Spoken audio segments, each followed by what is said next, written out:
get right to it. How is everybody doing? Do you have your libations? Do you have your snack? A lot of y'all were eating sandwiches and different little things last time, so I just want to make sure you got everything you need for the show. Get your snacks, your libations, whatever you need to get yourself, hopefully from the show to sleeping, unless you're at work. Like, don't do it. But, fam, as usual, we have some stuff to do. We have some housekeeping to do before we actually get into the show. So we have to do that. So please hit that like button for me. If you have not hit the like button, I know it's easy to forget. Please hit that like button for me. I would appreciate it. Costs you no money. If you want to donate money, you can go to donatebrown.com or patreon.com/ycarnell. But again, you can hit that like button. It's kind of like a cash-free donation, no money to you. Also, if you have not hit the bell to get notifications, please hit that bell. I would appreciate that as well. If you have not subscribed and this just kind of showed up on your recommended videos and you don't even know why, just subscribe and you can unsubscribe later if you deem. But I think you will be educated, and sometimes by the family you will be entertained. Are you not entertained? I think you will enjoy the camaraderie in the family of being here. Education without having to sit through this is Ferris Bueller's Day. I think you will enjoy it. Anyway, fam, let's not also, while we're talking about all of that, you can go to subscribetobrown.com. Just so I have your email address. Those of you who already did it know that I rarely send out messages, so it's not like I'm going to spam you and just clog up your email. I rarely send out anything. I just like to have that in case anything goes down. There are a lot of changes I discussed on Twitter happening, changes afoot. We don't know how we'll be impacted, so I need to be able to reach you without anybody else in any intermediary. Also, August 1st, we will be reading How the Irish Became White. Please pick up the book. Somebody put like a link in there that could help you with like cost or whatever. Just in under the, when I announced it, somebody put a link in there. So go check that out and see if you could, have a more cost-effective way of reading the book. But we are going to read that. So please, please, please, please, please make sure that you find a way to actually read the book. And when we have the conversation, make sure that you have read the book. That would be great. We have to have a conversation, family. We've been kind of having this conversation, but we kind of have and we kind of haven't. I think I had a lot of it a while ago, but we have to revisit it because of a lot of stuff that I've seen. You see, this kind of stuff kept popping up over the years. I'm not just talking about recently. We had the Dream Act promise, and we're going to go through it so we know what it is. But before that, what I saw from the Congressional Black Caucus was a lot of, even before that hashtag, was a lot of, if you don't do the Dream Act, if you don't pass that, and why are you opposed to that, and Trump is just racism, and why are you such a racist president? And then I saw this, the Dream and Promise Act. And I saw the Congressional Black Caucus tweet about the Dream and Promise Act. And for those of you who, we're going to talk about the bill. But for those, let me just bring this up for you. You gotta see some things to really understand them. Now listen, for those of you who, if you want to, one of the things that we have to understand, it's not our job. That's something that Congress members kind of should be doing for us. But one of the things that we're going to have to start doing for ourselves as we navigate this terrain is understand legislation. Now, one of the things I want you to do, because we're going to have a conversation about, HR 40, the reparations bill. We're going to have a real conversation about that on Monday. But one of the things I want you to do as we head towards that day, as we head towards the next show on Monday, one of the things that I want you to do, I want you to pull up HR 40. Don't just pull it up, print it out. I want you to print it out. I want you to count the pages. I want you to look at the detail and the specificity. And I want you to print out some of these other bills, like this Dream and Promise Act and all of these other immigration bills. Print them out. I know sometimes we don't have paper. Paper is hard to come by sometimes. But I want to just do all of that. Like, print it out. Do what you got to do. I want you to do that. Let me just bring this up one more time. Now I want you to print all of that stuff out. And I'm not asking you to do something just to waste your time. I wouldn't do that to you. I would not have you do something just to waste your time. I want you to do a comparison. I want you to do a comparison between the bills.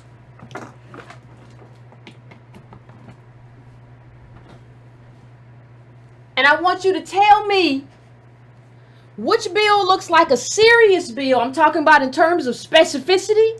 I'm talking about in terms of like how they set aside citizenship in these bills and the links they go to and the criteria they set. I want you to tell me which one of these bills looks really serious and which one doesn't.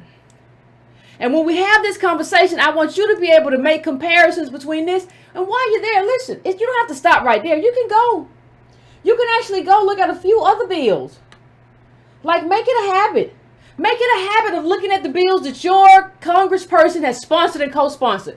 And I want you to put some of those bills just as an experiment. You don't have to do it every day all the time. I want you to look at the different bills.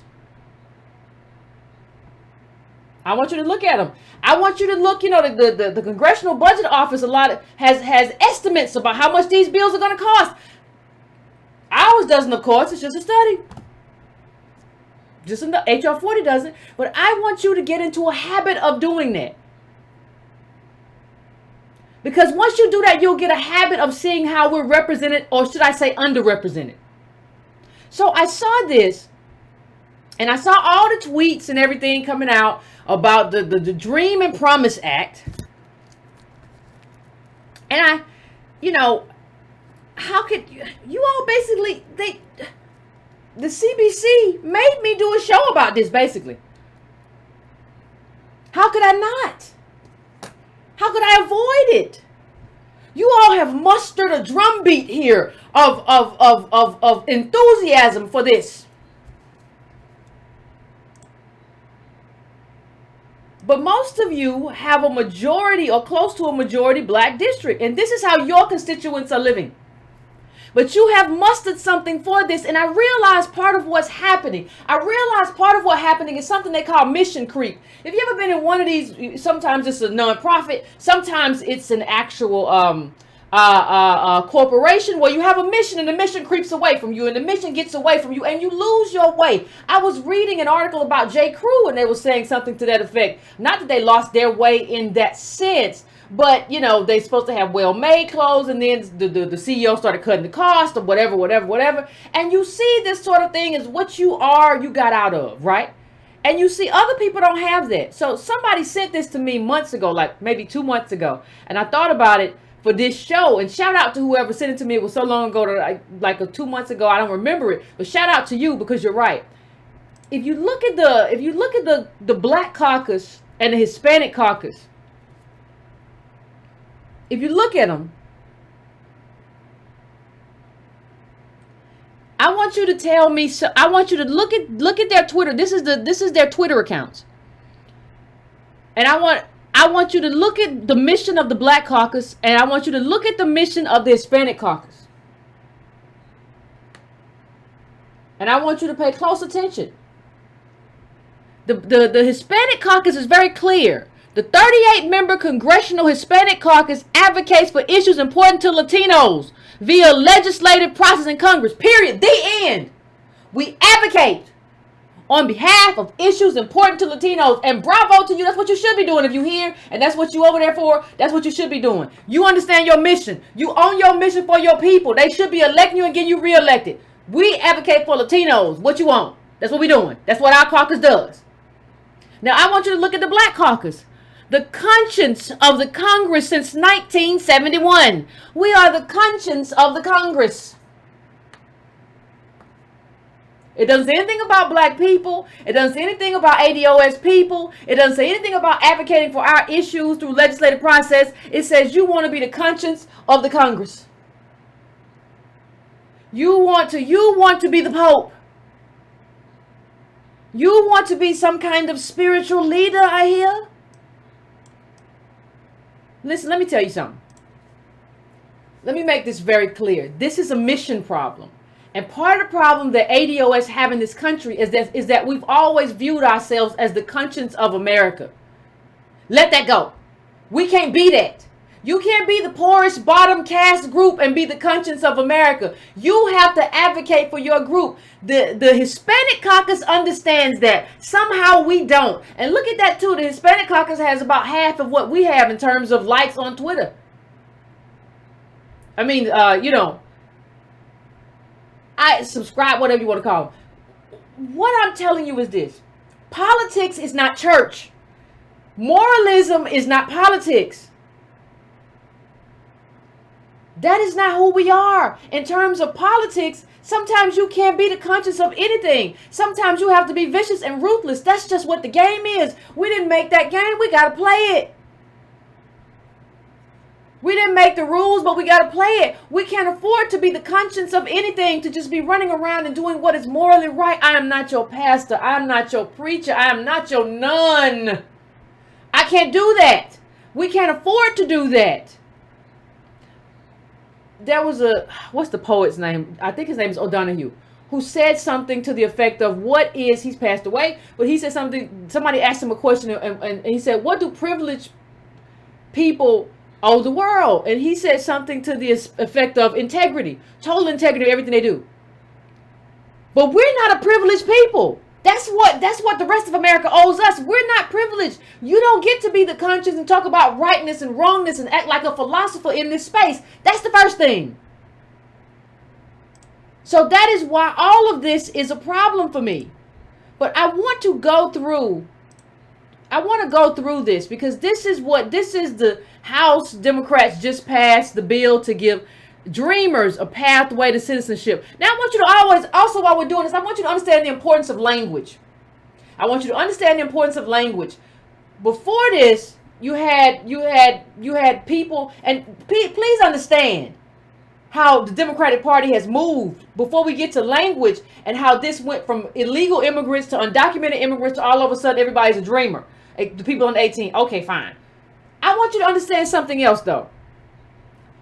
Please understand that it wasn't me. It was Barack Obama who said something that I wouldn't even say. Barack Obama said, I cringe sometimes when I see at a rally the Mexican flag being waved. Bernie Sanders said the Koch brothers came up with immigration because they want cheap labor. Now everybody else has run away from what they said. And the people who are left here are just automatically labeled xenophobic because we're saying, hey, wait a minute. What are immigration levels? What should they be? How should we determine it? Oh my God, you're so xenophobic. I can be around you. Well, you can leave. But let's talk about what this bill, let's have a little conversation about certain parts of the bill. Okay? Just so we know what the Congressional Black Caucus was advocating. House Democrats' Dream and Promise Act, introduced in March, is an attempt to give a pathway to citizenship to two major groups of immigrants whose legal status President Donald Trump has repeatedly threatened. Now, I want you to understand that there has been an addition here. It used to be one group, which was the quote-unquote dreamers under 18. This is two groups. Understand that we're talking about addition now. They've added an additional group. This is addition. They have added people. They're adding citizens, future citizens. Understand that. When you see that, we're doing addition. Just like you understand the language has been changed to make it more normalized. Understand when you hear that kind of language, we're doing addition. Okay. President Trump has repeatedly threatened unauthorized immigrants who were brought to the U.S. as children, known as dreamers, and immigrants with temporary humanitarian protection. So we're putting two groups together. Okay, that's a bigger bill. That's a more expansive piece of legislation.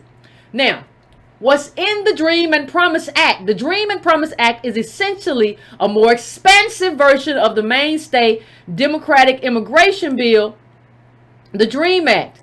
While that bill covered mostly dreamers, it will not address immigrants covered by the temporary protected status or deferred enforcement, DED. Okay.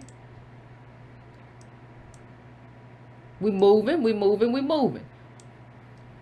As Vox's Dara Lynn explained, the Dream Act would have covered about 1.5 million immigrants. House Democrats' latest version extends that by 1 million people.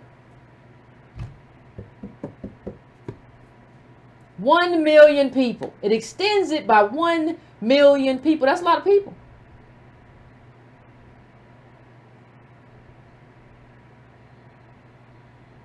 That's a lot of people. Okay, let's go to the next one. TPS recipients largely come from 3 countries: El Salvador, Honduras, and Haiti. Many of them have been living and working in the United States for decades after fleeing their home countries due to natural disasters or political unrest. DED, meanwhile, mostly covers Liberian immigrants. So what you have here, fam, let's understand what we have here. What we have here is an expansion of DACA, and nobody's really talking about it. You have an expansion of DACA. Now, I want you to understand what was going on before this Dream and Promise Act. I want you to understand that. What was going on before this is that reparations was center stage. Understand that your own Congressional Black Caucus members took it off center stage. Now, hopefully we get back to it, but they took it off center stage to like, listen, understand something, family. If you are a CBC member, you shouldn't have time to do nothing else unless you're in a majority white district or majority Latino district. You shouldn't have time to do anything else but advocate for your constituents who are ADOS. Now, that doesn't mean that you can't negotiate with people and have terms of agreement, and also you have to vote on a lot of stuff. So you can still, I'm not talking about this piece of legislation, I don't agree with that, but you can still vote for something, but still say my social media real estate and my advocacy space will not be dedicated to your issues. I got too many problems. My people got too many problems to dedicate that. So if you're asking me, we can negotiate a yes from me on whatever you're passing or pushing, but I cannot dedicate myself and my advocacy to that. My people are drowning. I can't do what you're trying to get me to do. I can vote for it if I agree with it and you give me something in return. Politics is an exchange. I can do all of that. But you have to give me something. I want to ask you something. Have you ever in your life seen the Congressional Black Caucus advocate for reparations like we saw them advocate? Like we saw them advocate for the Dream and Promise Act or the Dreamers Act. Have we ever seen that? Just think back in your memory. Have you ever seen them advocate for us the way they're advocating for other people? No, let's put it clearer. Let's make it clearer. Have you ever seen them advocate for their own constituent citizens the way they advocate for non-citizens? Have you ever? Have you?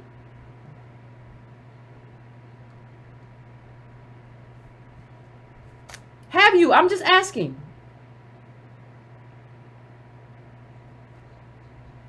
Have you? I haven't. Because if you don't understand anything else that we're talking about right here, I want you to understand that advocacy is a drumbeat. Because the dodge that they always do is this. They'll say, well, you know, we did this on such and such a day. On this day, we advocated for that on this day. We did something for police brutality on September the 3rd, 2015 or whatever. Or we did something on 2018 after Ferguson happened. Or when there were riots in Baltimore or whatever, we did something then. No, you have to stay on it. That's a dodge. Whenever somebody points you back to a time and place and it ain't recent, that's a dodge. They should be able to show you a consistent advocacy over time. That's how water breaks stone, because it's just a drop, drop, drop, drop. You keep doing it, you keep on it. I was looking at the remember they had the Black Identity Extremists. You remember that conversation? The whole Black Identity Extremist conversation. That was when I saw the CBC. It was 2017 and 2018. I haven't heard y'all talk about it or talk about the FBI and what's going on with it for a very long time. This affects us. It affects activists who are out on the street and who are in danger right now. right? It affects people like me on YouTube. How do I know? They will just identify me as something that I'm not and just try to do. You haven't done anything on that.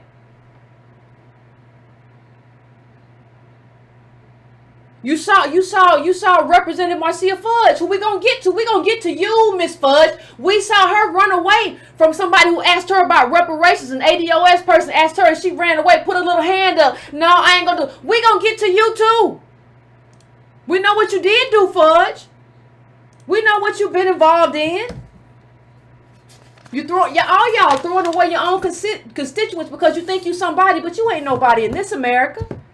You ain't built yourself up. We know who you are. In terms of what you haven't done, you have no special space. You have not built up anything for your own community. How you gonna run away when an ADOS person tries to give you a reparations question?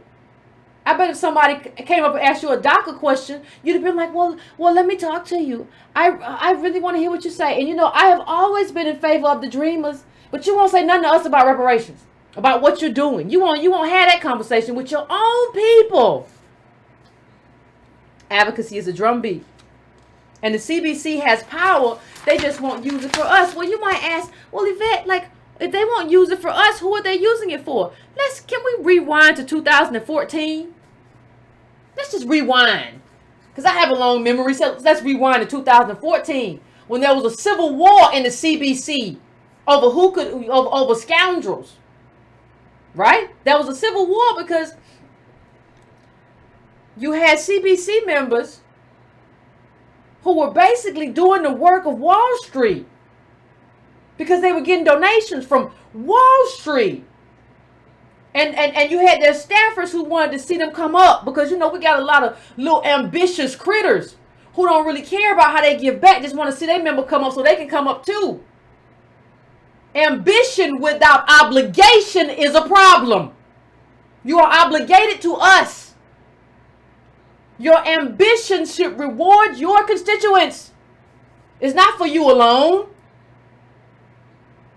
You can't take it for you alone. You're not worth taking it for you alone. Who do you think you are?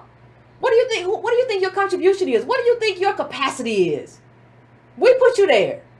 You don't have any kind of expertise. It's not like you were a multimillionaire doing your thing and you just decided to run. It's not even like you're like a Mitt Romney or someone who had a father who was a governor and who did all this stuff and was a capitalist. You don't have none of that. We put you there. We can take you out. We can primary you. It's not like you have done anything. But let's just get to this. Now, the title of the article, if you want to go look it up, how the Congressional Black Caucus went to war with itself over Wall Street. And let's see what they found out.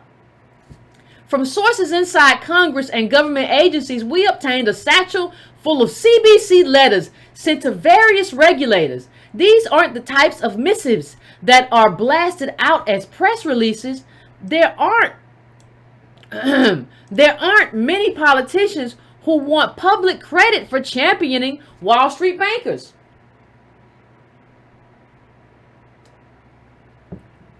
Especially if you represent ADOS people. Especially then. Absolutely. I can see why you wouldn't want credit for that. I can absolutely see it. Makes total sense to me. But let's go in a little bit deeper real quick. In June, 28 CBC members sent a letter to the Department of Labor urging it to reconsider a rule requiring retirement account managers and investment advisors to act in their clients' best interests. What is known in finance as fiduciary duty. Fudge, we talking about you, Marcy. We talking about you. You just ran away from ADOS. Let's talk about you. Fudge told us she was worried the rule would limit minority access to financial advice. Wait a minute. Understand what she's saying. How in the world, like this, you ever have a lie that don't make sense? Somebody ever tell you a lie that don't make no sense? Fiduciary duty is to do what's in the best interest of your client. How does that make you worry about whether or not minorities have access to that kind of financial advice? Unless the advice they're getting is predatory advice and predatory capital.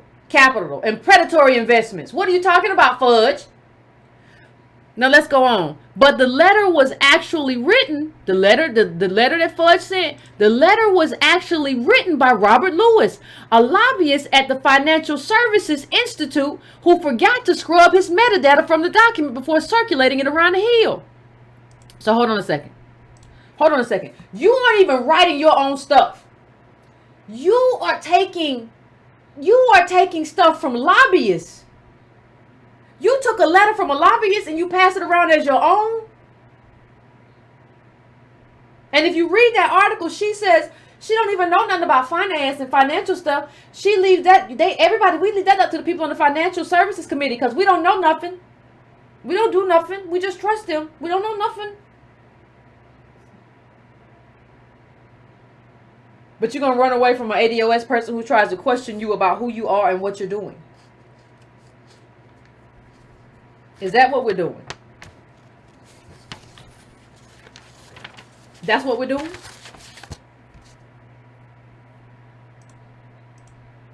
Let's go to the next one. Now, see, the thing is, in terms of this conversation, Maxine Waters was kind of the hero. But we'll go to a later thing. Nobody can be consistent, though. You can't be a good hero. You ever watch a hero film? Well, the heroes are consistent. They do this and they do this. They do this. They be on the right side of everything. Oh, you hero. Go Superman. Go whoever. No. Like on this, she's on the right side. But now that we understand that these for-profit schools were scams, I want you to really understand what's being said in this exchange in terms of how you internalize and understand the Congressional Black Caucus. Look at this real quick. Waters, who refused to participate in this story, makes for an unlikely hero. Even her moments of righteous indignation come infused with a certain cynicism. To give one example, in 2011, she had an epic argument with Alcee Hastings at a CBC lunch, blasting him for sponsoring a measure that was seen as a gift to shady for-profit colleges.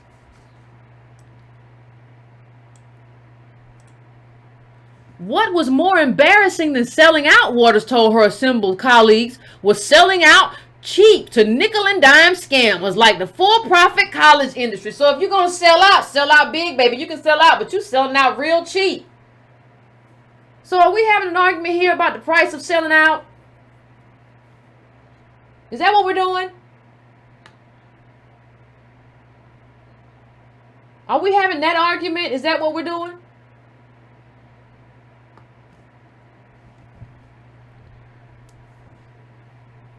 Now it gets better, fam. Listen, hold on a second. If you're going to sell your soul, she admonished, have some self-respect and sell high. Hastings didn't dispute the conflict, but he did dispute Waters' point. It would be a mistaken premise, he said, smiling. There are a hell of a lot of for-profit schools. So he didn't say, I'm not selling out. He said, it's a lot of schools. So I'm selling out high because it's a lot of them. I can get money from all of them. I can sell out real high. I don't know what she's talking about. I'm getting my money. I'm getting my money.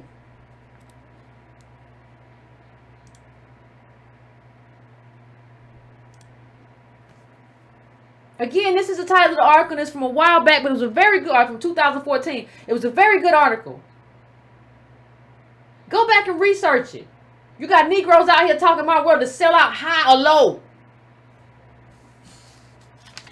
That's what we're doing. That's what we're trying to figure out. What's the price?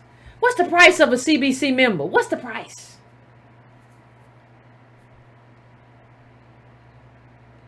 What is the price?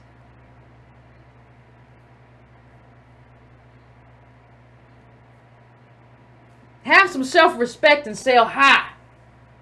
Well, I am selling high.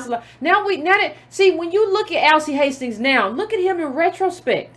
Look at him in retrospect with what we understand now. What we understand now is that those for-profit colleges were a scam. Remember all the trouble they got into and how many of them closed? We know that they were a scam. That means he's a scammer. He didn't even deny the conversation and say it didn't happen.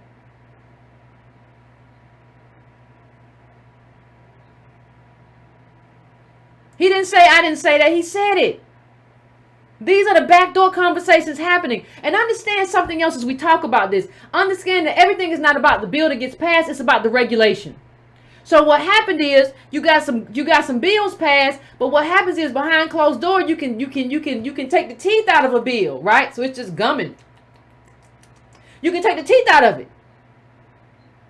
So what they were doing was taking the teeth out of the legislation that was passed to kind of rein in Wall Street, which isn't even, in my mind, wasn't even the best legislation, but that's a whole nother thing. They were just trying, like, hey, relax it. There was some other legislation about car loans, but we're not going to get into that right now because I got to get to the next thing. And I want you to understand, we're talking about this. We're not talking about a general group. We're talking about us. We're talking about a group that's on the bottom because of historic oppression. And we're talking about what these people sell out high or low. That's what we're having a conversation about. Ain't that something? Isn't that something? The CBC has power. They just don't want to use it for us. They don't want to push for reparations. They done threw us away. We made reparations the argument. They started talking about something else. So I want to put this up too, because it's not just the CBC. They are a problem, and we're documenting that. But the thing that's also the problem is we're also a problem. And I'm not talking about the Breaking Brown family. I'm not talking about AD. I'm talking about there's a whole lot of us that aren't here in this chat right now that should be here and don't know enough. So you have black voters challenge House members. Why is Trump still in office? Let me tell you something. Let me tell you something about impeachment. We know that Bill Clinton went through it and he stayed in office. I'm not even talking about that. What you have to understand when you talk about getting Trump impeached, first of all, in terms of where we are, in terms of our wealth position, we don't even really have time for that to be on our top 5. But second of all, we have to learn to understand responsibility. For the most part, we didn't put Trump in office. White America, you did that, right? Half of white women voted for Trump. You did that, right? If y'all want him out, y'all got to get him out. There's people in your family, your cousins, brothers, sisters, uncles, next door neighbors voted for him. That wasn't, overwhelmingly, black America did not. It's not our responsibility to be your mule. We try to clean it up for y'all. When y'all do something, well, we'll just get the blacks to get in there and, get them riled up. You get them revved up enough. They'll do it. You just got to get them excited. Get them excited. They'll be your mule. They'll carry whatever you need them to carry.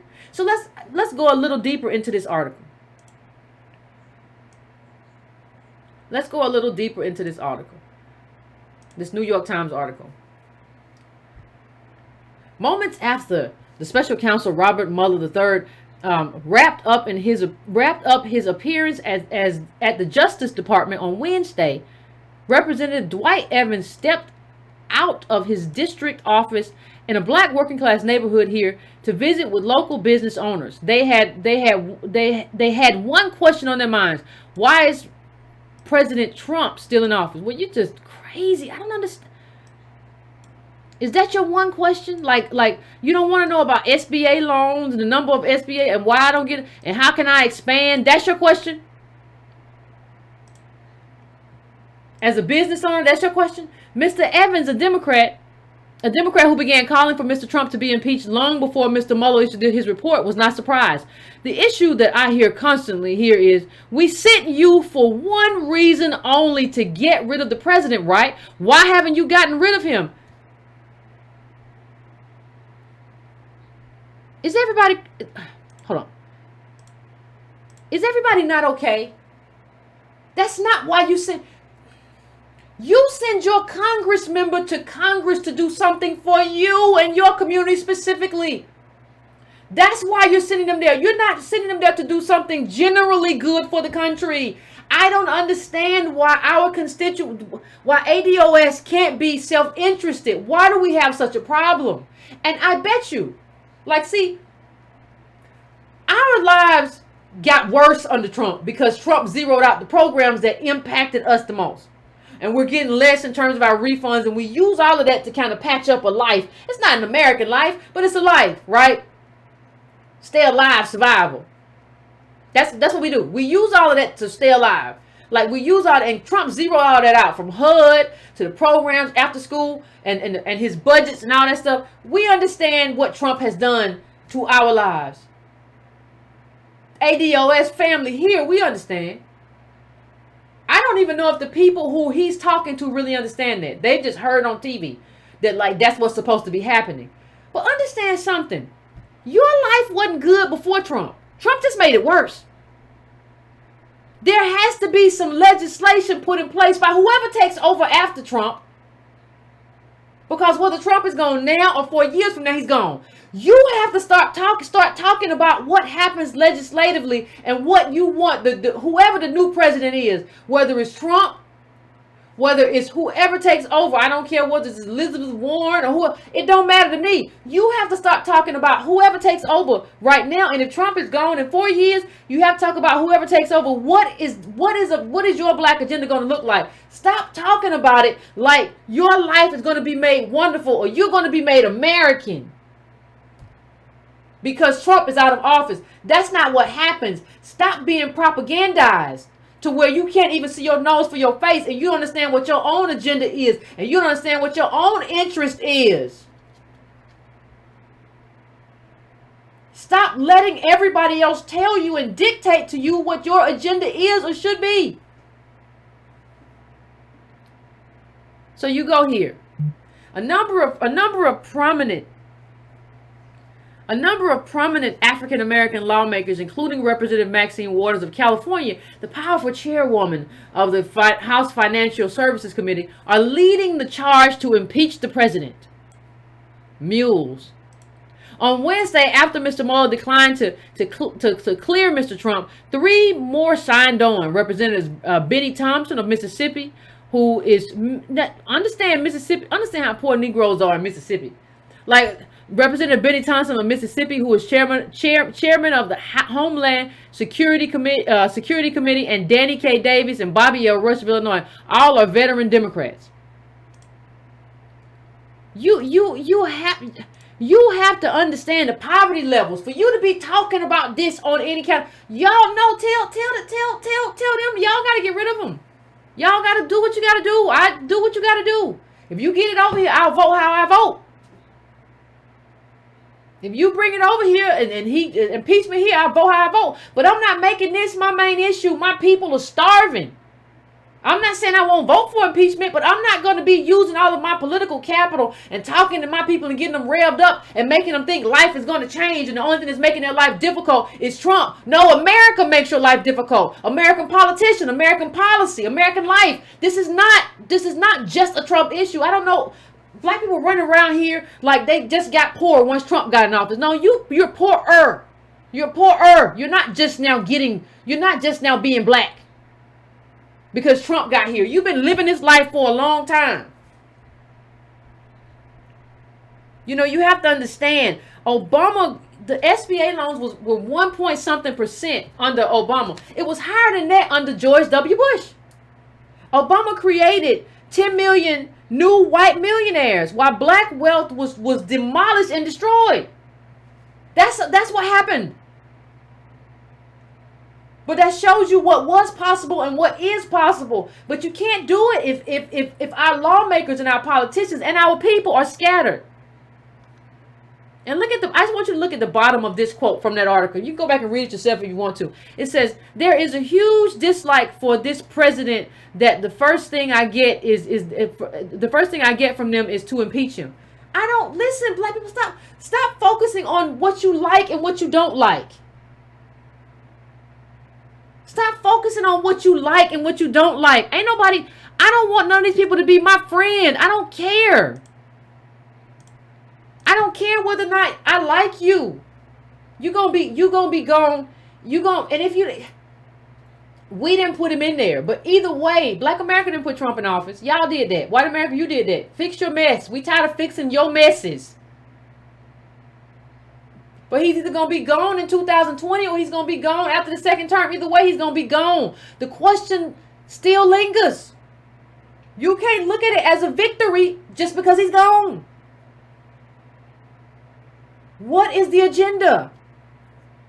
We have to start ADOS101.com. We put up ours. We have to start being an agenda-oriented group. As opposed to, I just don't like it. I don't like none of these people. I don't like most of these politicians. I don't like most of them. What's that got to do with anything? Let's read this one real quick. African Americans are a critical component of the Democratic base.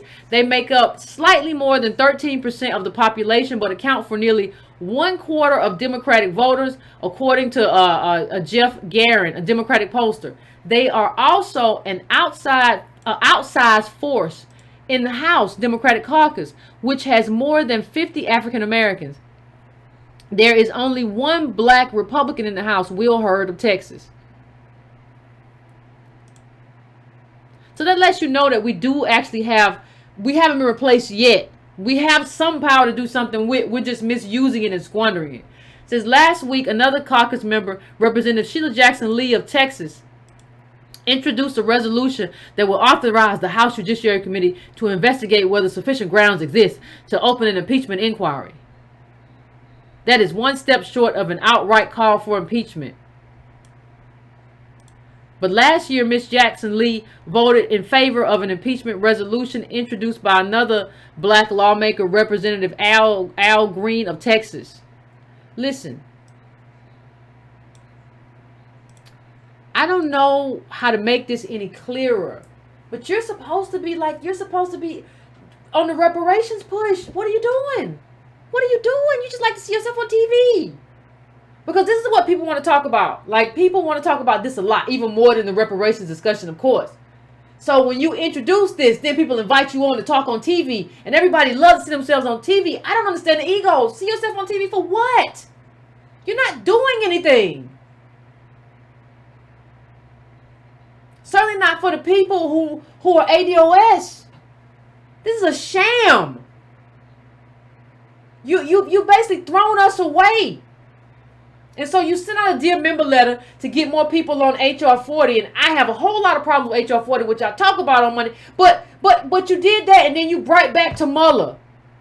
Understand that what that means is that we don't matter to these people. How do we have elected officials that we don't matter to? Well, I got an answer for that. We got to go back and look at this. We got to go back and really have a conversation about this article from a while back, The False Promise of Black Political Representation. I don't even know why y'all are there. If you're not there and you're not going to represent me the way I need to be represented, why are you there? Why am I continuing to vote for you? Why do you get reelected? And so the question that this article is basically raising is listen, we had all this unrest. You understand that Black Lives Matter came about during Obama's administration, the first black president, and all these riots and were during Obama's administration? What good is a black president? We rioted more under you, Obama, than under anybody. You gave us your butt to kiss, man.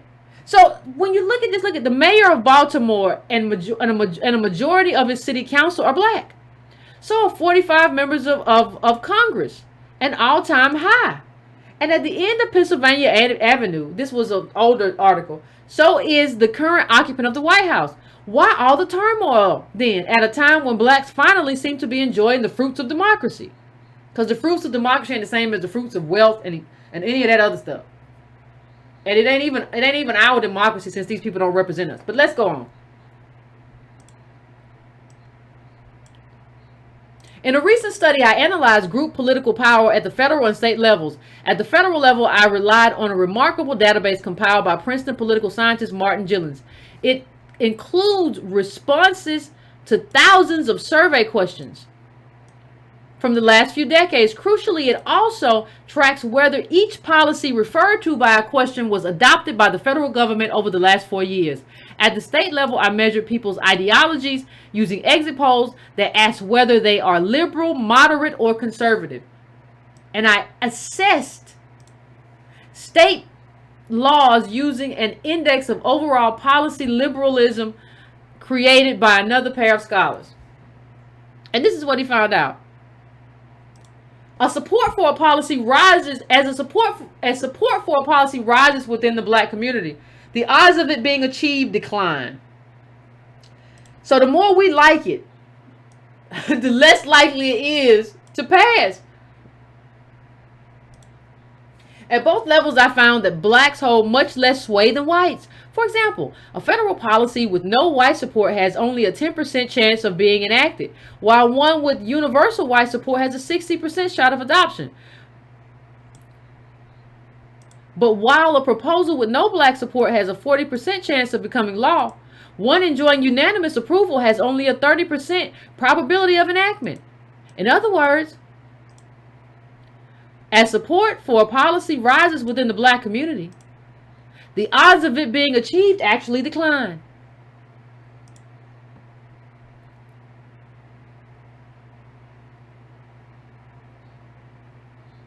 Okay?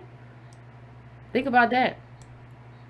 What really matters in a democracy is getting policies enacted that correspond to people's views. And on this front, blacks still have a long way to go. Their opinions on vital issues like crime, welfare, housing are too often ignored by elected officials when they conflict with whites' preferences. The grim reality is worth getting upset about. You ain't got to tell me.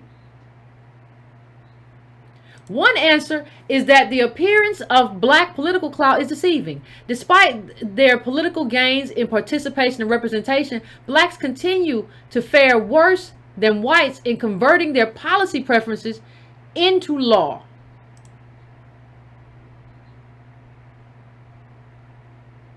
So you see that, you see exactly what he's saying, what he's saying though, in terms of the CBC. In terms of what we want doesn't even get enacted by the people we elect, the promise of black representation. Because what happens is the CBC and black elected officials, they fold when what we want is at odds with what the DNC wants, or when what we want is at odds with what other white lawmakers want, or when what we want is at odds with a president wants, right? Whenever what we want is at odds with everybody else, even our own representatives, they all fold like a cheap chair. And so what happens is when that's the reality, you can't get anywhere. Your people have to fight for you when they get there. When they get there, they have to fight for you. They can't say, well, we can't do that because, Democrats, Pelosi don't like it. Or, we don't know if it's going to pass. I need you to do your work. I need you to advocate. If that don't pass, then you don't pass nothing for the Democratic Party. What you talking about? We work as a block. If you're not gonna pass our stuff, then we ain't got nothing for your stuff. That's what we doing. That's how we living. I don't know what everybody else is trying to do. What is everybody else trying to do? What does everybody else think they doing? Do we know how to do politics or no? Or are we just gonna be mules? You can't be mules for no party. You can't do it that way. It doesn't work that way. You can't be a mule. You gotta be a horse. You gotta run your own race. You can't be a mule and carry nobody else's baggage. And let me just say something, because a lot of people say, as we talk about what we're talking about, I want to bring something else up. Because it's important in terms of how we understand who we are. And it's important in terms of this legislation, this DACA and DREAM Act and all of this stuff. And I want to bring this up in the context. of the conversation that we were having before about in Cobra and George Soros and serving on an open society board. And people say, what's wrong with that? He does a lot of stuff, Yvette, for social justice. He does a lot of stuff for social justice. And I'm telling you, like, the trust that everybody has for billionaires is astonishing. Do you think that they got that much money by hoarding it or by undercutting? Like, what do you think is happening here? But I just want to show you something. And they'll give with one hand and take away with the next hand. So what they do on this hand in terms of social justice doesn't amount to what happens on this hand. Why I'm investing $500 million in migrants. Now I want to, this is in his own words. I just want to point this out. We got to have a conversation because I'm tired. And it says, now I want you to understand that we were never given full citizenship. And this is Soros in his own words. This is not no conspiracy. I know people have a lot of weird conspiracy theories. This ain't that. Migrants are often forced into lives of idle despair, while host countries fail to reap the proven benefit of greater integration could bring. Well, I understand. I think Soros is a Hungarian immigrant, so it makes sense that he has this idea. But understand that this sort of wealth gives you an outsized power to kind of dictate to the rest of us what should happen and at what level and what cost to us without any kind of debate. And understand. This is something that Bernie Sanders used to agree with. This is something that Obama used to agree with. I'm not saying anything radical. Everybody just changed their positions. In response, I have decided to earmark $500 million for investments that specifically address the needs of migrants, refugees, and host communities. I will invest in startups, established companies, social impact initiatives, and businesses founded by migrants and refugees themselves. Although my main concern is to help migrants and refugees arriving in Europe, I will be looking for good investment ideas that will benefit the world. Understand, this is where capital has gone. Understand that this is where capital has gone everywhere. It's not just him. Capital has decided that, like, there aren't countries anymore. That countries don't exist and there's no reason for them to exist anymore.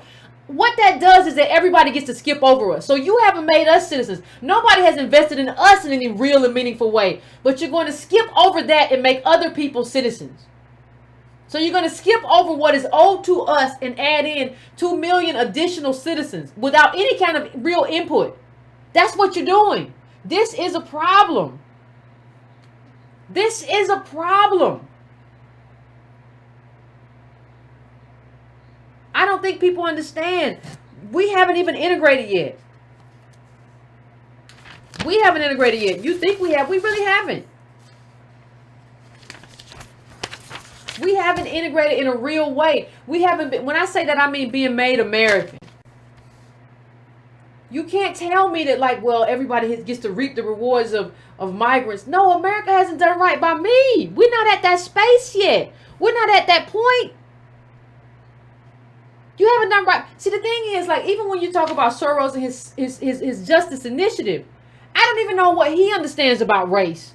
Because what you're doing is you're treating like a symptom. The racial injustice is a symptom of us being a bottom caste and never being truly made American. You're treating a symptom and you're making it worse. Because what we need America is, we need an America that needs ADOS labor and needs us here. If you flood us with open borders, nobody needs us. So how do you think we get treated after that? Your racial justice initiatives don't help. It's like a band-aid on a gunshot wound. I guess you appreciate it, but you still dead. Maybe you get to say goodbye to somebody. I don't know.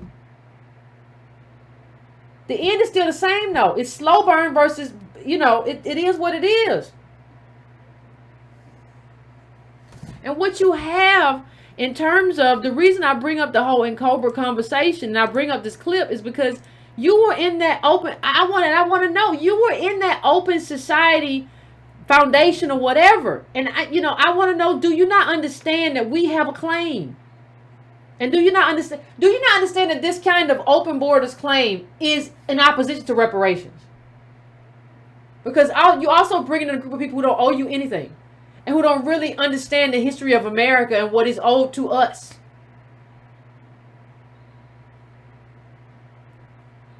You don't understand, like, if you're on this board, I need you to explain to me exactly why you were on this open society board as an Cobra member and what you were doing there and why you are open borders. I need to understand what that is and what that means, because I don't think Soros lets you on that board if you're not open borders. And I need to understand, do you think or do you understand what that means in terms of our citizenship and how that kind of ideology dilutes our citizenship? I need to understand. Everybody needs to understand. I don't understand how everybody wants me to explain everything, and I do.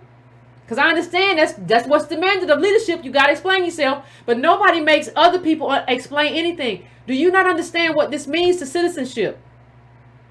Do you not understand that this is a dilution of citizenship to continue to do it this way? You can't make other people whole and make them full citizens. You haven't made me one. Do you understand that that means that people skip the line, not in terms of like getting here, but you skip the line in terms of citizenship?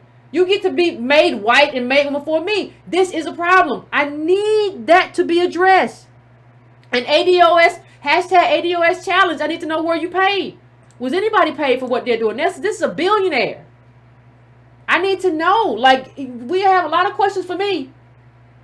But what questions do we have for you and everybody else? So, I'm going to leave it at that, fam. I want to go to the calls. We're at that time. And I want to hear what everybody has to say. I mean, there's a lot going on, and I just feel like a lot of people are abdicating leadership, and you still have people who really don't understand that this is about a claim. I don't, it's insane. But anyway, fam, give me a few minutes to set up the phones, and then we'll be back, and we will, as usual, have a conversation.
out to the mods, Bakar and everybody. I appreciate you because the same thing happened. I was taking them out of Tone's chat last on Friday.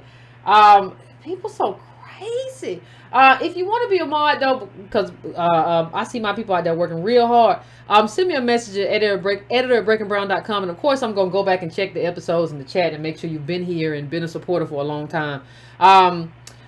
So just know that, and I know a lot of you all by name, so but because my people working hard in there because the same thing happened. It was like just weird stuff, weird people and weird things. Anyway, we're not gonna let these people get on our nerves.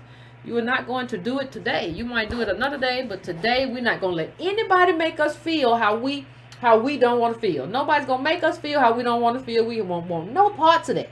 So anyway, I am going to I got 2 301 calls.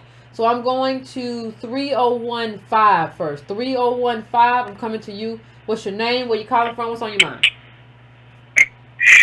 Hello, this is Morgan from Staten Island by way of Prince George's County, Maryland. What's going on? How you doing? I'm doing very well today. I want to stress the point that I deliver the ADOS message to I'm a baby, not a baby boomer, I'm a Generation Xer, but I deliver the message to baby boomers on a consistent basis. And one of the things I'm finding out is that it's very difficult for the millennials. It's very difficult to break through this barrier of we got to get Trump out. And I'm saying, okay, but what do we get for giving the Democratic Party 98% of our vote? What are we getting? And nobody's able to come up with anything that we're getting. And they're also saying, well, we won't get hurt as much. Is that the best we can do? That's a low bar. Yeah, I mean, is that the best we can do? And it's a little distressing because I kind of don't know where to go from there. And it's just frustrating to get my own people to see that we are worthy and deserving of not only worthy and deserving, but we've earned so much more. We put in the work. We should get more. But nobody believes it. We can have more. And I want to thank you for that because I think we're beginning to spark a belief in our people that we deserve more, that we can get more. Well, I just don't know how long it's going to take. But you know what I think part of the failure is, fam? Part of the failure is that we don't really have a black press. We don't really have I was listening to a podcast earlier, and the guy was it was on the New Books Network, African American History Channel. And it was a black citizenship book. I can't remember the full name of it. And he was talking about how like the early black media used to actually in their publications try to teach people how to debate. Like teach our people how to talk about the issue and understand the issue. So without that black media, what happens is not only do we not know how to debate, like we don't even understand like what politics is supposed to be. Politics isn't supposed to be like you feel less pain. Like politics is supposed to be like we have a voting block and we want something. This is the thing that we want. Not like can you let up the pressure a little bit? Like can you turn the heat down on them beans a little? That's not what it's supposed to be. So I don't think we as a group fundamentally really understand politics. We don't really understand, what that means. We don't really understand that, and we don't even understand our own limitations of like, what are you trying to get What are you trying to get DACA for while Trump is in office? Like, why are you doing it? I mean, we don't even, and it's not even your group. It's different if you're trying to get reparations for your group, but you're fighting for your group. That's different. I'm fighting for my people. So I'm gonna keep doing this. But why are you doing this? Like, that's his thing. His one thing has been immigration. He's ratcheted that up as he heads toward the election. Like, you are wasting your time. And you're not even like wasting or building. You're not even using this to build reparations and build support around it, which isn't a waste, because you're building support around something that you're going to push for and that your people absolutely need to live. Like, it doesn't make any sense, but we don't really understand politics. And I'm at the point, I do believe that we have a lot of sold out politicians, but I also believe that, like, I don't think they ever really understand politics. They decide they want to run for office. Those are two very different things. I agree. Well, I keep debating my own people, and I keep spreading the message as much as I possibly can. I keep giving data, and everybody keeps giving me feel. But I'm not going to stop. I'm going to keep doing it till I'm blue in the face. And if I die, keeping this message out there, then I'll die happy with it.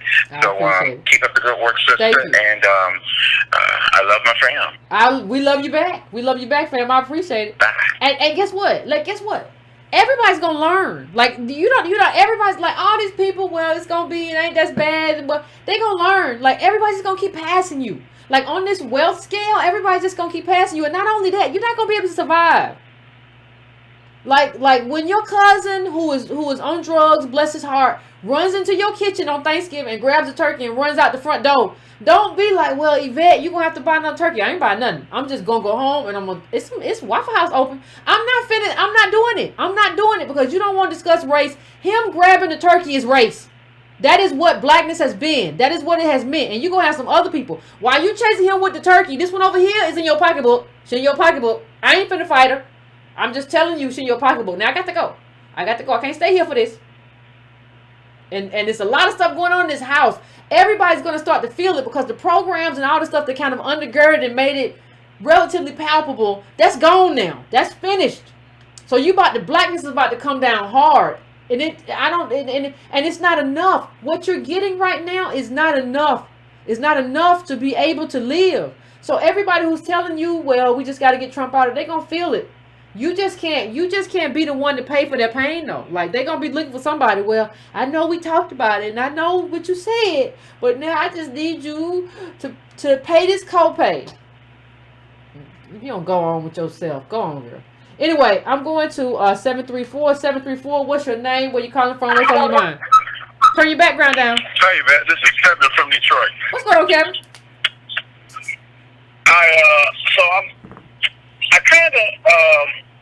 So watching the show, this is something I've been thinking about a while. It's kind of good that this topic came up.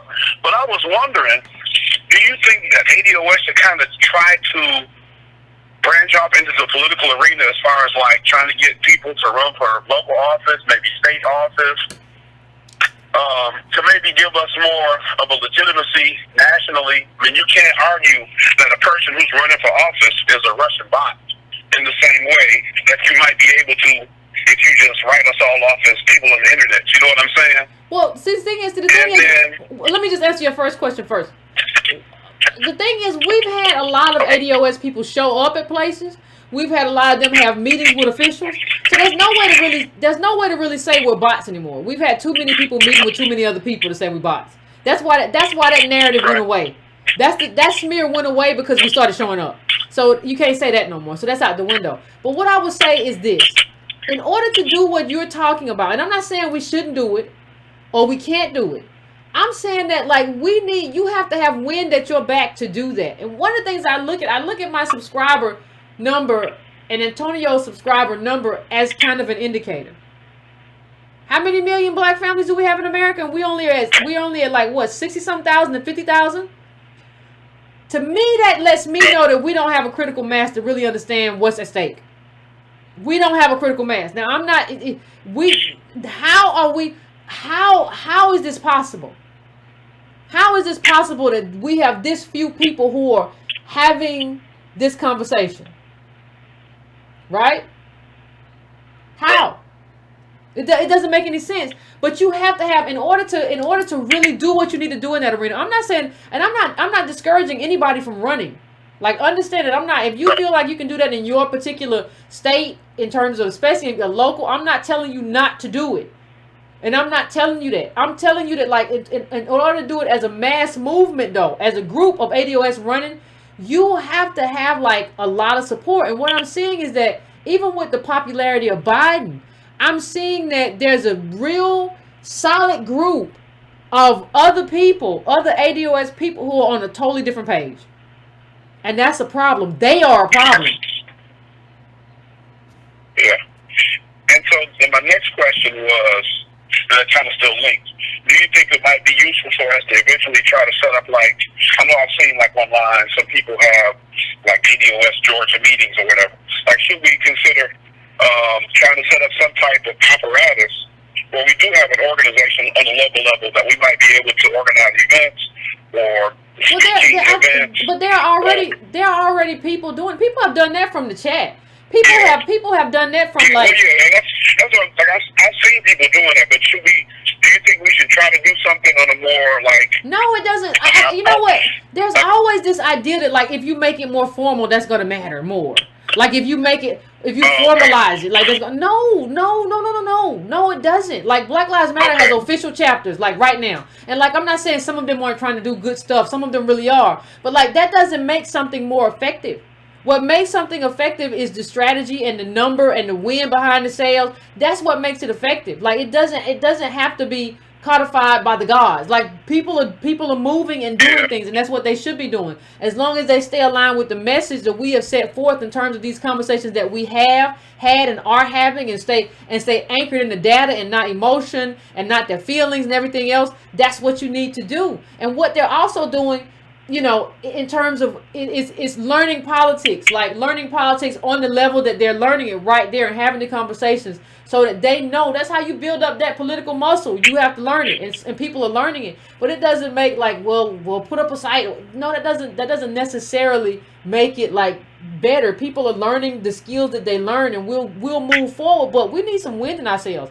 Like what we need more than anything else is more people. We need more people. Yeah. And so I got two more things, the last two things. So the last one is, so when you brought up the whole idea, why would you try to do this DACA thing with Trump in office, and essentially his whole campaign is anti-immigrant, immediately I thought about Obama running on healthcare. So he ran this whole campaign on healthcare. I mean, even going as far as telling John McCain in one of the debates, I want the American citizens to have the same healthcare me and you have. And then he has the House, he has the Senate, he has, I mean, for 2 years, he has the majority to really pass any type of legislation he wants to, and he doesn't do it. And then the next 6 years, they talk about how he faced opposition this whole time. So maybe that's just like the Democrats' plan. They don't really want to do this stuff for migrants, but they're hoping that by paying lip service to the cause, they can get that kind of support long term. No, they want people to vote Democrat, and when they first come here, at least that's what they do, and then they kind of branch off and do what they want to do. That's what they want to do. Like it just is what it is, and it's good for them. It's a winning thing for them. Like it's a winning question for them. Like, you know, we're fighting for these poor immigrants on the border. It's a winning issue for them, and that's why they do it. They don't care. They never care. Yeah. And so I called like last 2 shows ago, and I was kind of really active about the whole situation with Detroit and the Pan-African. And so I found out in the chat, people were saying that the reason Detroit is so bad is because Kwame Kilpatrick was mayor. And so I just want to say before this last thing, Detroit is 318 years old. If one black mayor in the last 20 years could turn Detroit into what it is today, single-handedly, then we got a problem with the whole system, and more people should be out in the street riding. But thank you for letting me call. No problem. Bye. All right, have a good one.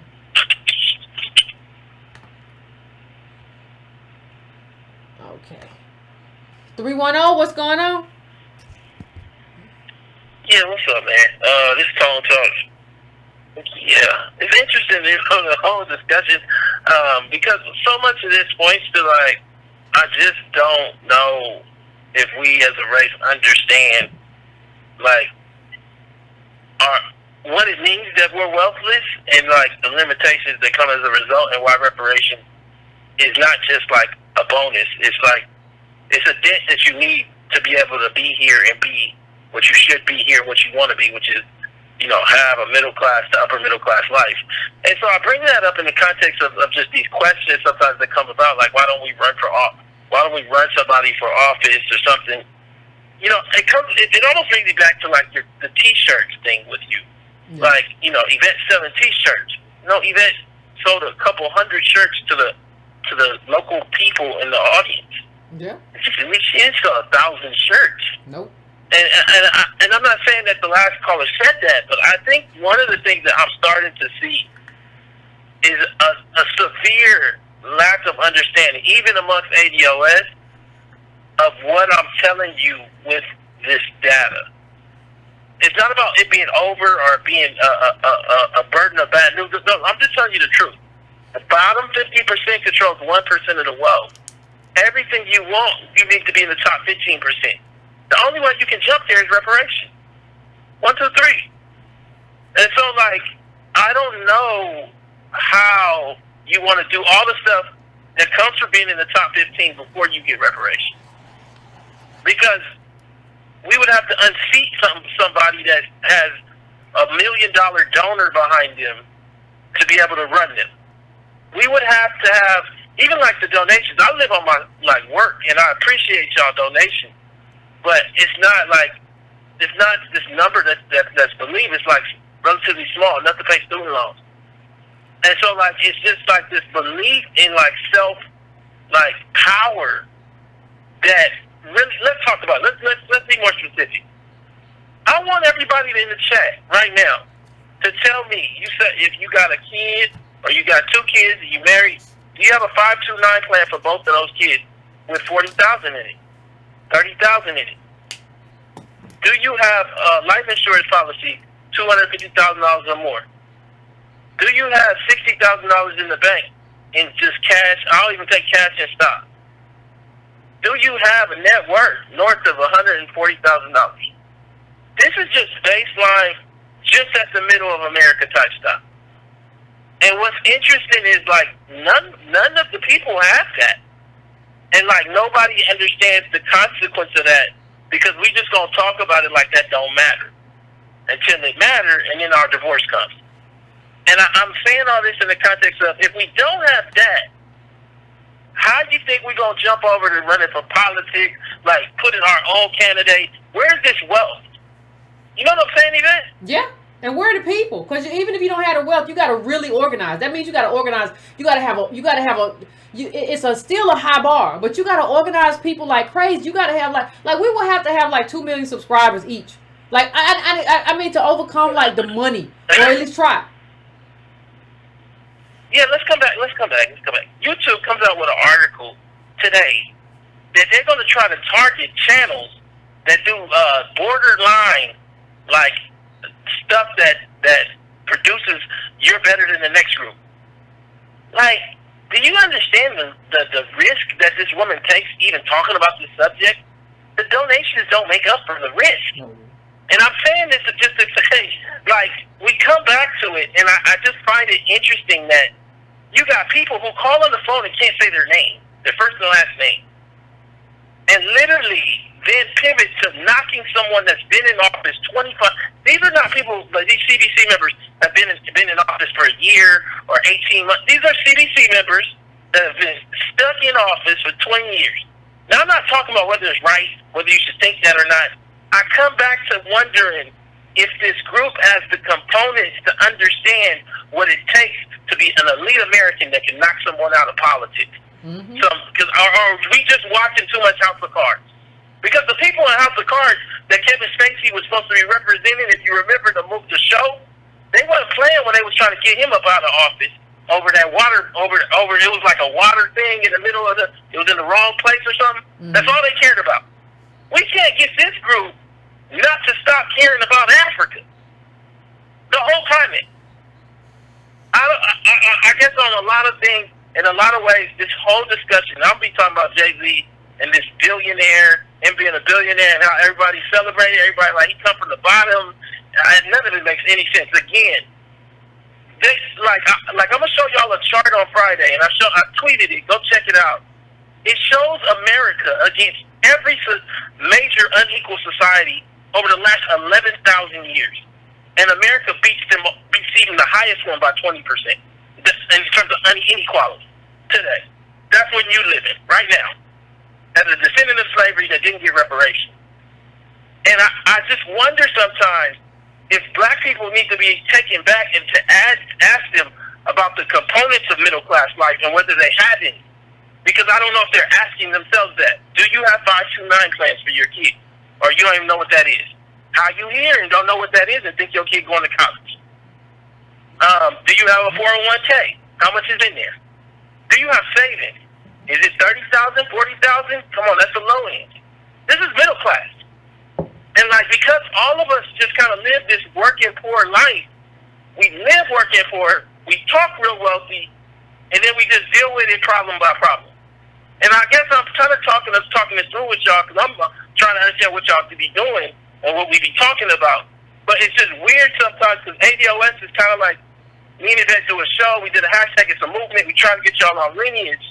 But at the same time, sometimes we move to a point where like there's a $10 million fund that's being mismanaged by me and Yvette. And I'm not saying nobody's saying that. Yeah.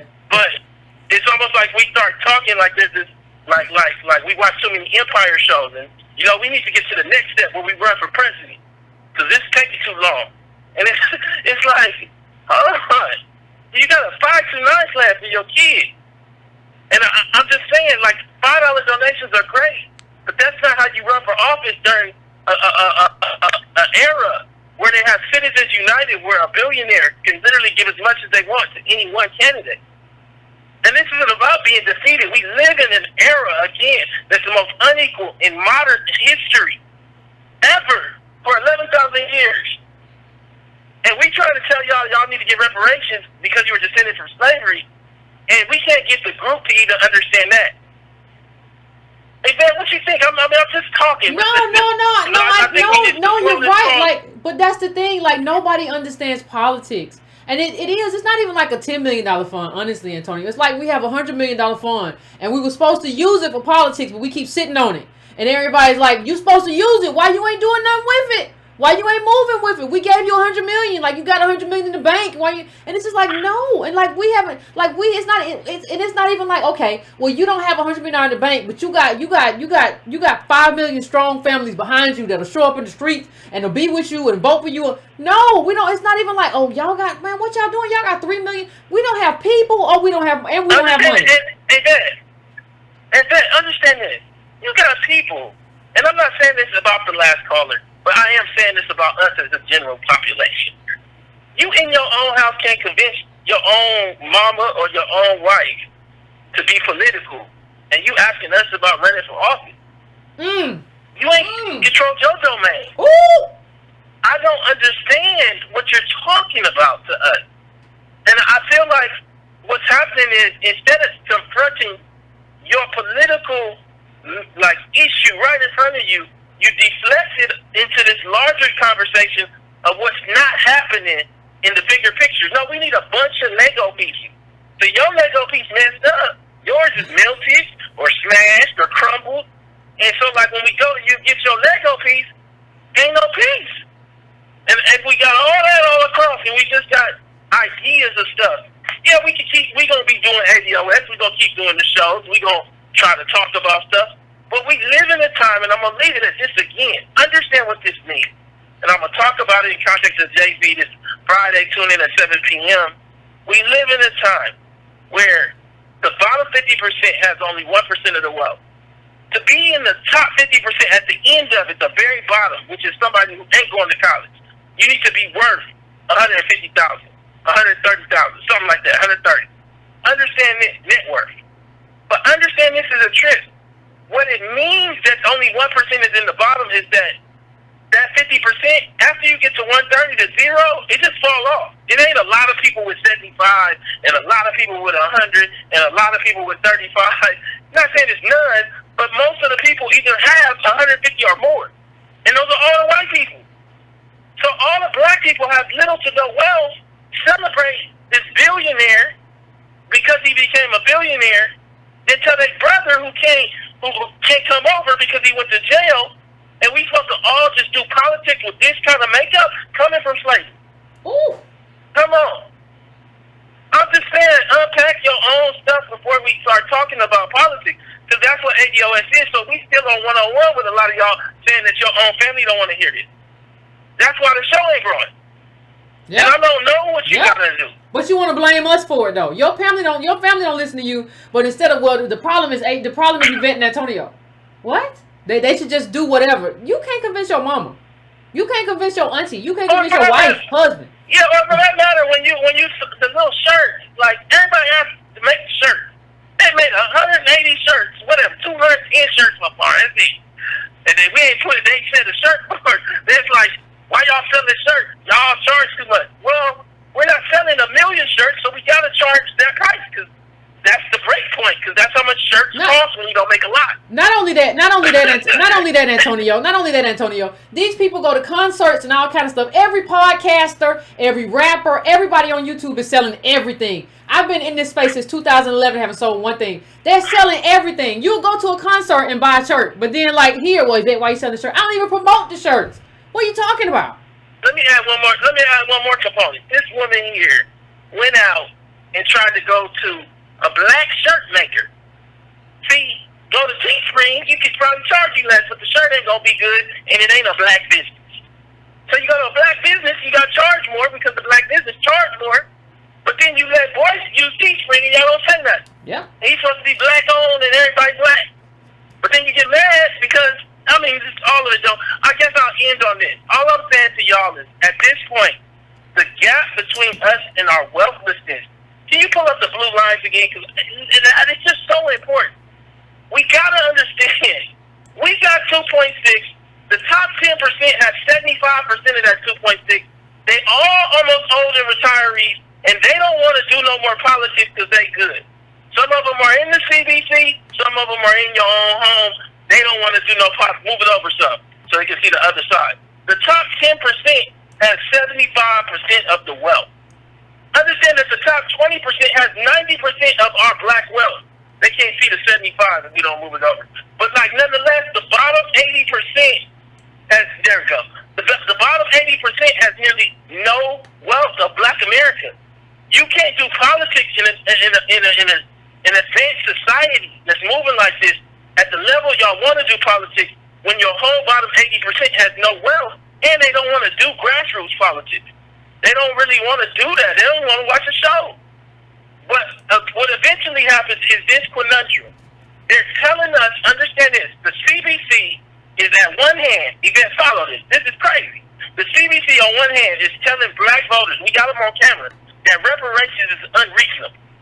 While at the same time, trying to get DACA passed, an expanded version of DACA passed, under a Trump administration. It makes no sense. You signed on to an expanded version of DACA for people that are illegal and told black people that are owed a debt of reparations, that reparations is unreasonable.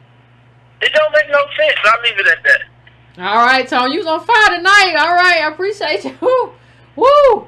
And you know, it is crazy. Like it is crazy. Like instead of like dealing with your life and your family and unpacking all that, you just want to push it back to us, and make us the problem. And like, well, see, and Tony Yvette, they should just build a bigger platform, and they should just take over, and we should just. What are you talking about? Like I look at that, like my subscriber number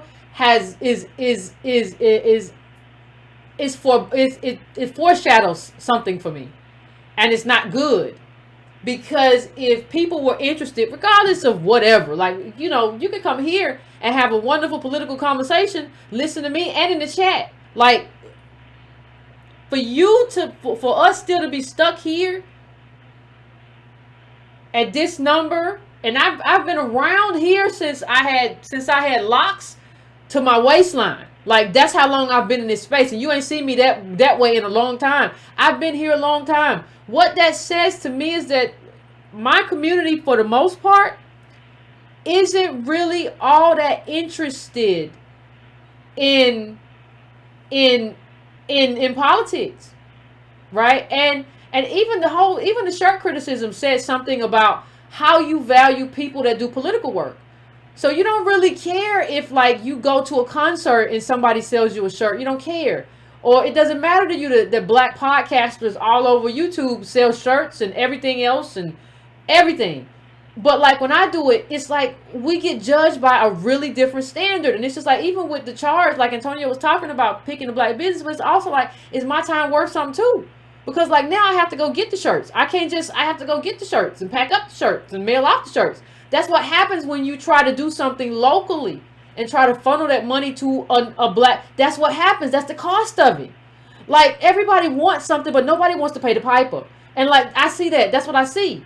So you don't want to do that. You don't want to pay me or pay the woman. You don't want that. You say you want it, but you really don't.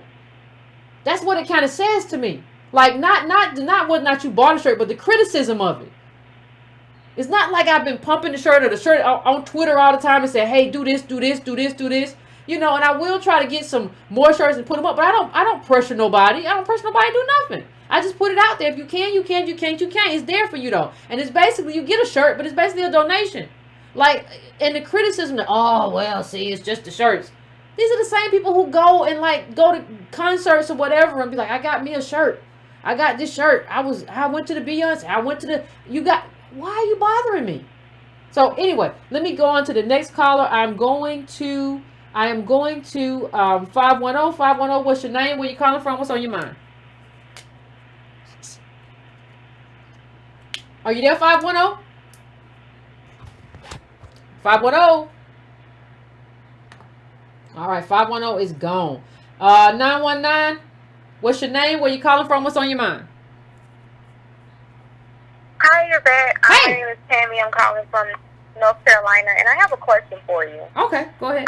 Would you purchase anything that's free? So, the case in point, you walked into Kroger's, they had a stand, a lot of things were, a sign was on it saying free. Would you attempt to purchase free products? Would I attempt to purchase something that's free? Yes. Would you attempt to purchase something that's free? I'm going to relay it back to the CBC. Bring it back to the what?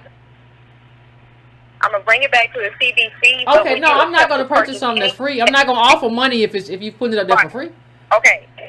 So as it relates to the climate that we're in and what's going on with the Democratic Party and the CBC, is that they already feel that the black vote is a victory. So they kind of feel like exactly what you're saying. Well, you know, they're looking at the subscriber count, the Twitter followers. Well, maybe the black group isn't interested. Maybe ADOS isn't making the impact that they should be.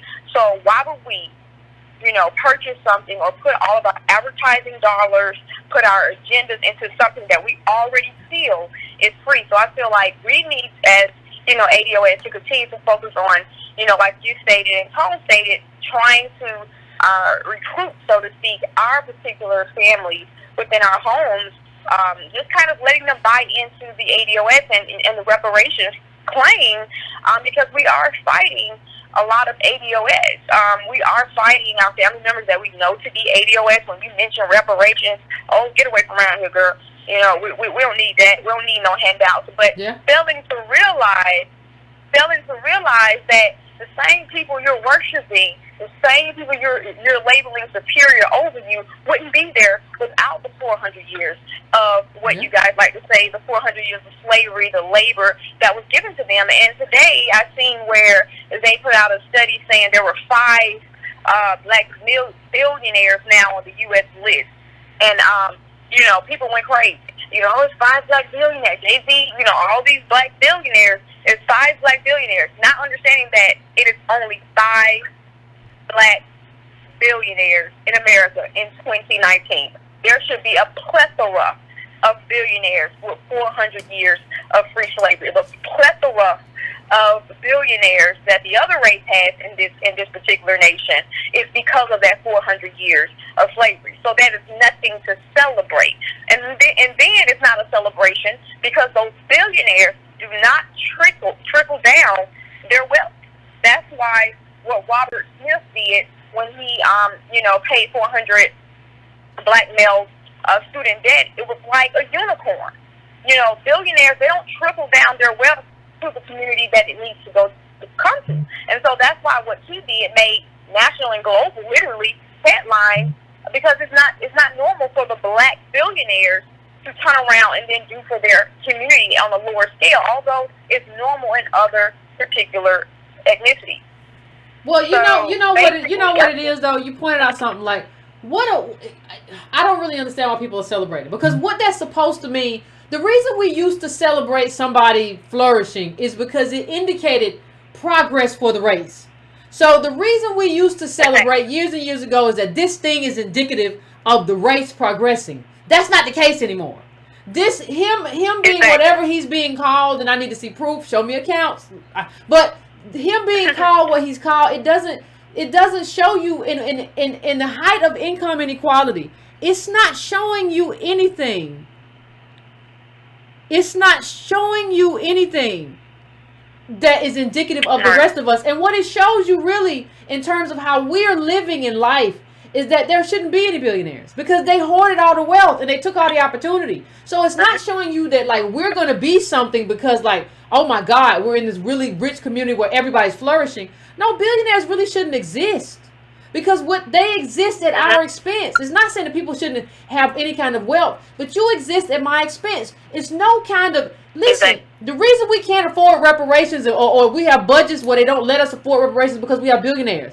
We're cutting all these taxes and the roads are crumbling. Everything is happening to us. We are eating it's like a seesaw. Nothing happens in a vacuum. So yeah, you got $1 billion, but like we don't have roads, we don't have reparations, and we don't have anything. We don't have job. We don't have anything. We don't have anything because some people have too little, because some people have too much. And like so as a group, we're running around celebrating people who have too much, not understanding that they have too much because that was stolen from us. We have too little. That's what it is. I don't celebrate you. I hate the fact that you exist like this. I hate this. I hate that why do you need $1 billion? What are you going to do? Like, you should not be able to hoard that kind of, because you're not just hoarding the wealth, you're hoarding the opportunity that comes with it. How many people don't have money to start a new disruptive company? How many ADOS don't have money to start something new? Like, he has all the money. How many other smaller ADOS entrepreneurs could we have? If all of these billionaires didn't have all these billions, how many people could do something else? Your kid, your cousin, your spouse could be doing something. It couldn't be on a level to bring in like, a 6-figure solid income. These people are hoarding everything and we're celebrating it. It makes no sense. Exactly. And then my final point is just that, as you stated, it shouldn't be a source of pride. Not today. It shouldn't be. But the main point also is I think that a lot of our current ADOS is in a state of denial, and what that means is the moment someone says hi from another ethnicity, now racism no longer exists. And the problem is, I think a lot of us are comfortable. I see it for myself. A lot of ADOS are comfortable with being tokens, and failing to realize in 2019, girl, you're still a token. Like, you're still a token, and 1,000 employee.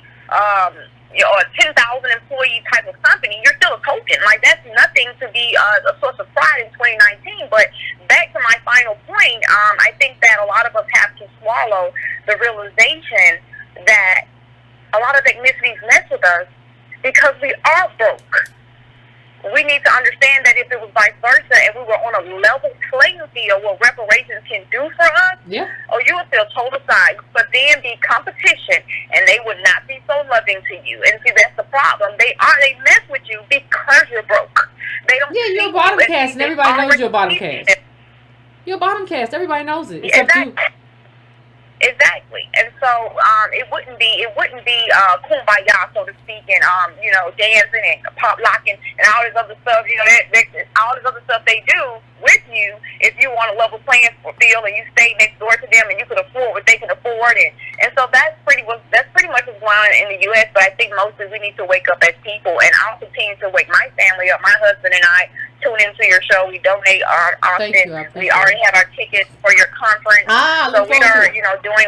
We're not going to buy your shirts. We heard tone loud and clear.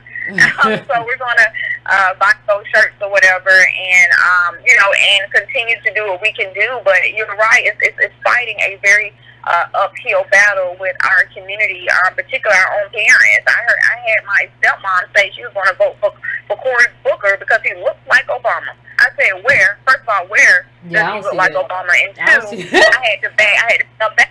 After I, started going in, I had to remember, well, wait a minute, this is my stepmom, so I kind of back. I'm with my mother-in-law, and so I had to, but she's a baby boomer, and it's just a lot of them just don't care anymore, and it's just, you look like me, I don't care about your agenda, and it is what it is, and it's just not, it's not good for us. So we just have to continue to focus on it. I agree. Thank you, fam. I appreciate it, and I look forward to seeing you in October. I look forward to it. Yes, he's right. Like, it's just like, even those who have made it, they have just become tokens, and isn't that what they talked about with the talented 10th? Like, I was talking to somebody earlier today about Du Bois, and the talented 10th, and like, what he anticipated versus what happened. And we still have that. Like, everybody who kind of got away decided, like, just pull the ladder up. That wasn't what you were supposed to do. You weren't supposed to pull the ladder up behind you. That kind of defeated the whole purpose. And Du Bois recognized that later on. But it's just insane. Like, you just wanted to go and mimic like white wealth, just like really in a really weird way. So I'm going to 202. 202. What's your name? Where you calling from? What's on your mind? You there, 202? 202. I think people be.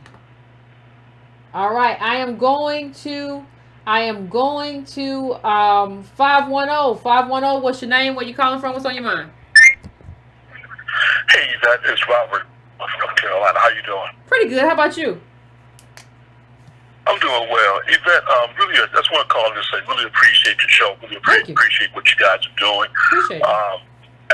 I just can't say enough about what you guys are doing, and just I'm a Gen Xer, and even my generation, and we talk about the boomers, even my generation is hard for us because we were brought up by boomers, and we adopted a lot of their attitudes and etc. Even in my generation, it's hard to convince us, and so it's an uphill battle, but just trying to get us to do politics.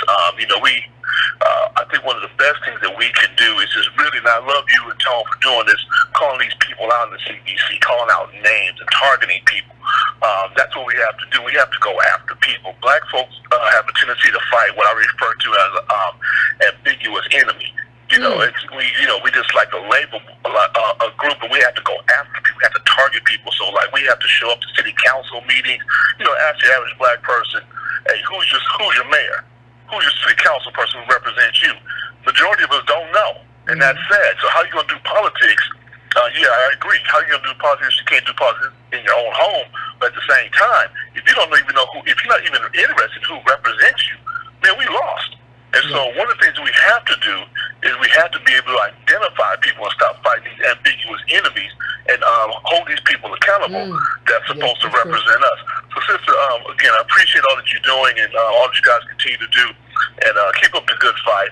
Love you and take care of yourself. I appreciate it. Thank you, fam. I appreciate it. And and to his point, very good point. But to his point, I said the first thing, I've said this before. The first thing you can do, like, you don't have to start out, like, build up your muscle. Muscle isn't built in a day.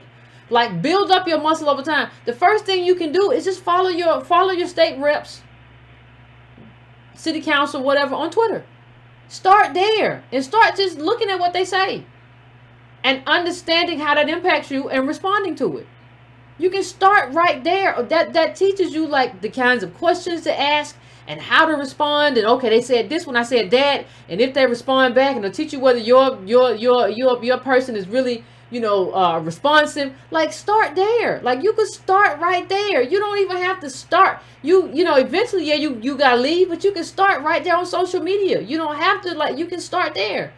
I can't tell you how many local, state politicians don't have hardly any followers on Twitter. Like, how? Why? You represent like a few thousand people. How do you not? How are people not, like, want to know what you feel about stuff? So I'm going now.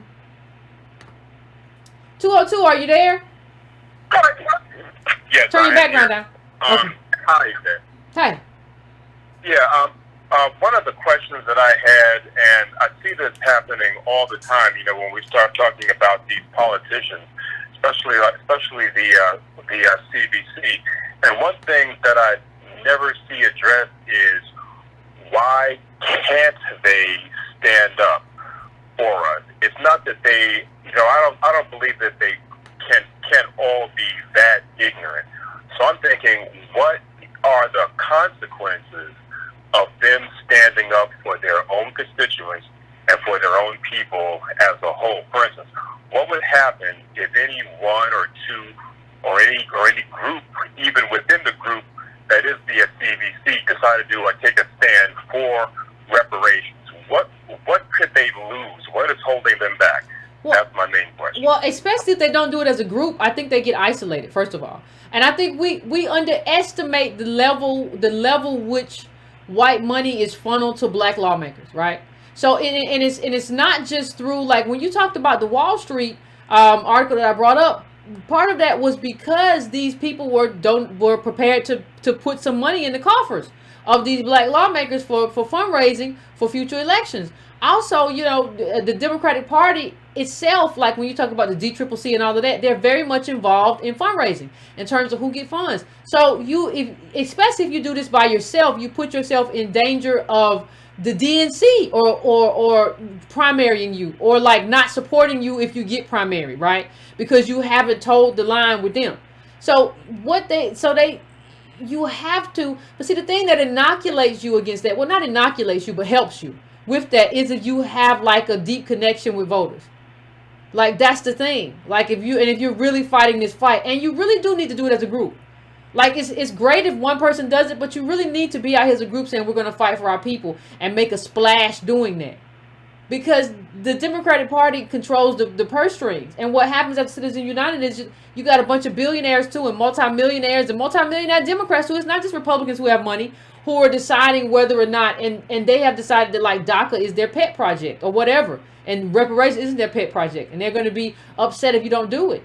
But I think part of what has to happen too is that you have to be willing to sacrifice. Listen, if you tell me that you can't support reparations on Capitol Hill, and then you lose your election or whatever, then that means that I don't have any black representation, because there's no good in me having a black representative who isn't supporting something that's good for me, or who survives only by supporting stuff that is not good for me. So really what you're telling me is that we don't have representation on Capitol Hill. Then let it be that. Go home and let it be that. Don't go up there and make me believe and try to make me think that something is true that's not true because you have a black face, but you're not doing it. But what's good for me? Just let me see what the truth is. The truth is that you're a puppet. I'd rather you be at home in your house getting a pension than be a puppet, so I can really see what America really is. Stop caping for, like, American racism. That's a problem for me.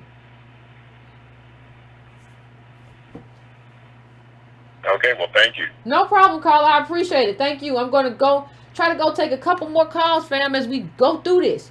Let me see. 720, what's your name? Where you calling from? What's on your mind? Hello? Hey, what's going on? What's on your mind? Hello? Hello? Hi. Hi. Oh, yeah. Hi, Dr. Glenn. How y'all doing today? Pretty good. How you doing? Oh, real good, thank you. I've enjoyed the show today. Good. Listen, one of the things that I found out for myself was I had to get over the shame of being myself. This society had beaten me down to where I didn't want to own being me. And after listening to yourself and your program and Tone's program, we got to stop blaming ourselves for what has been done to us.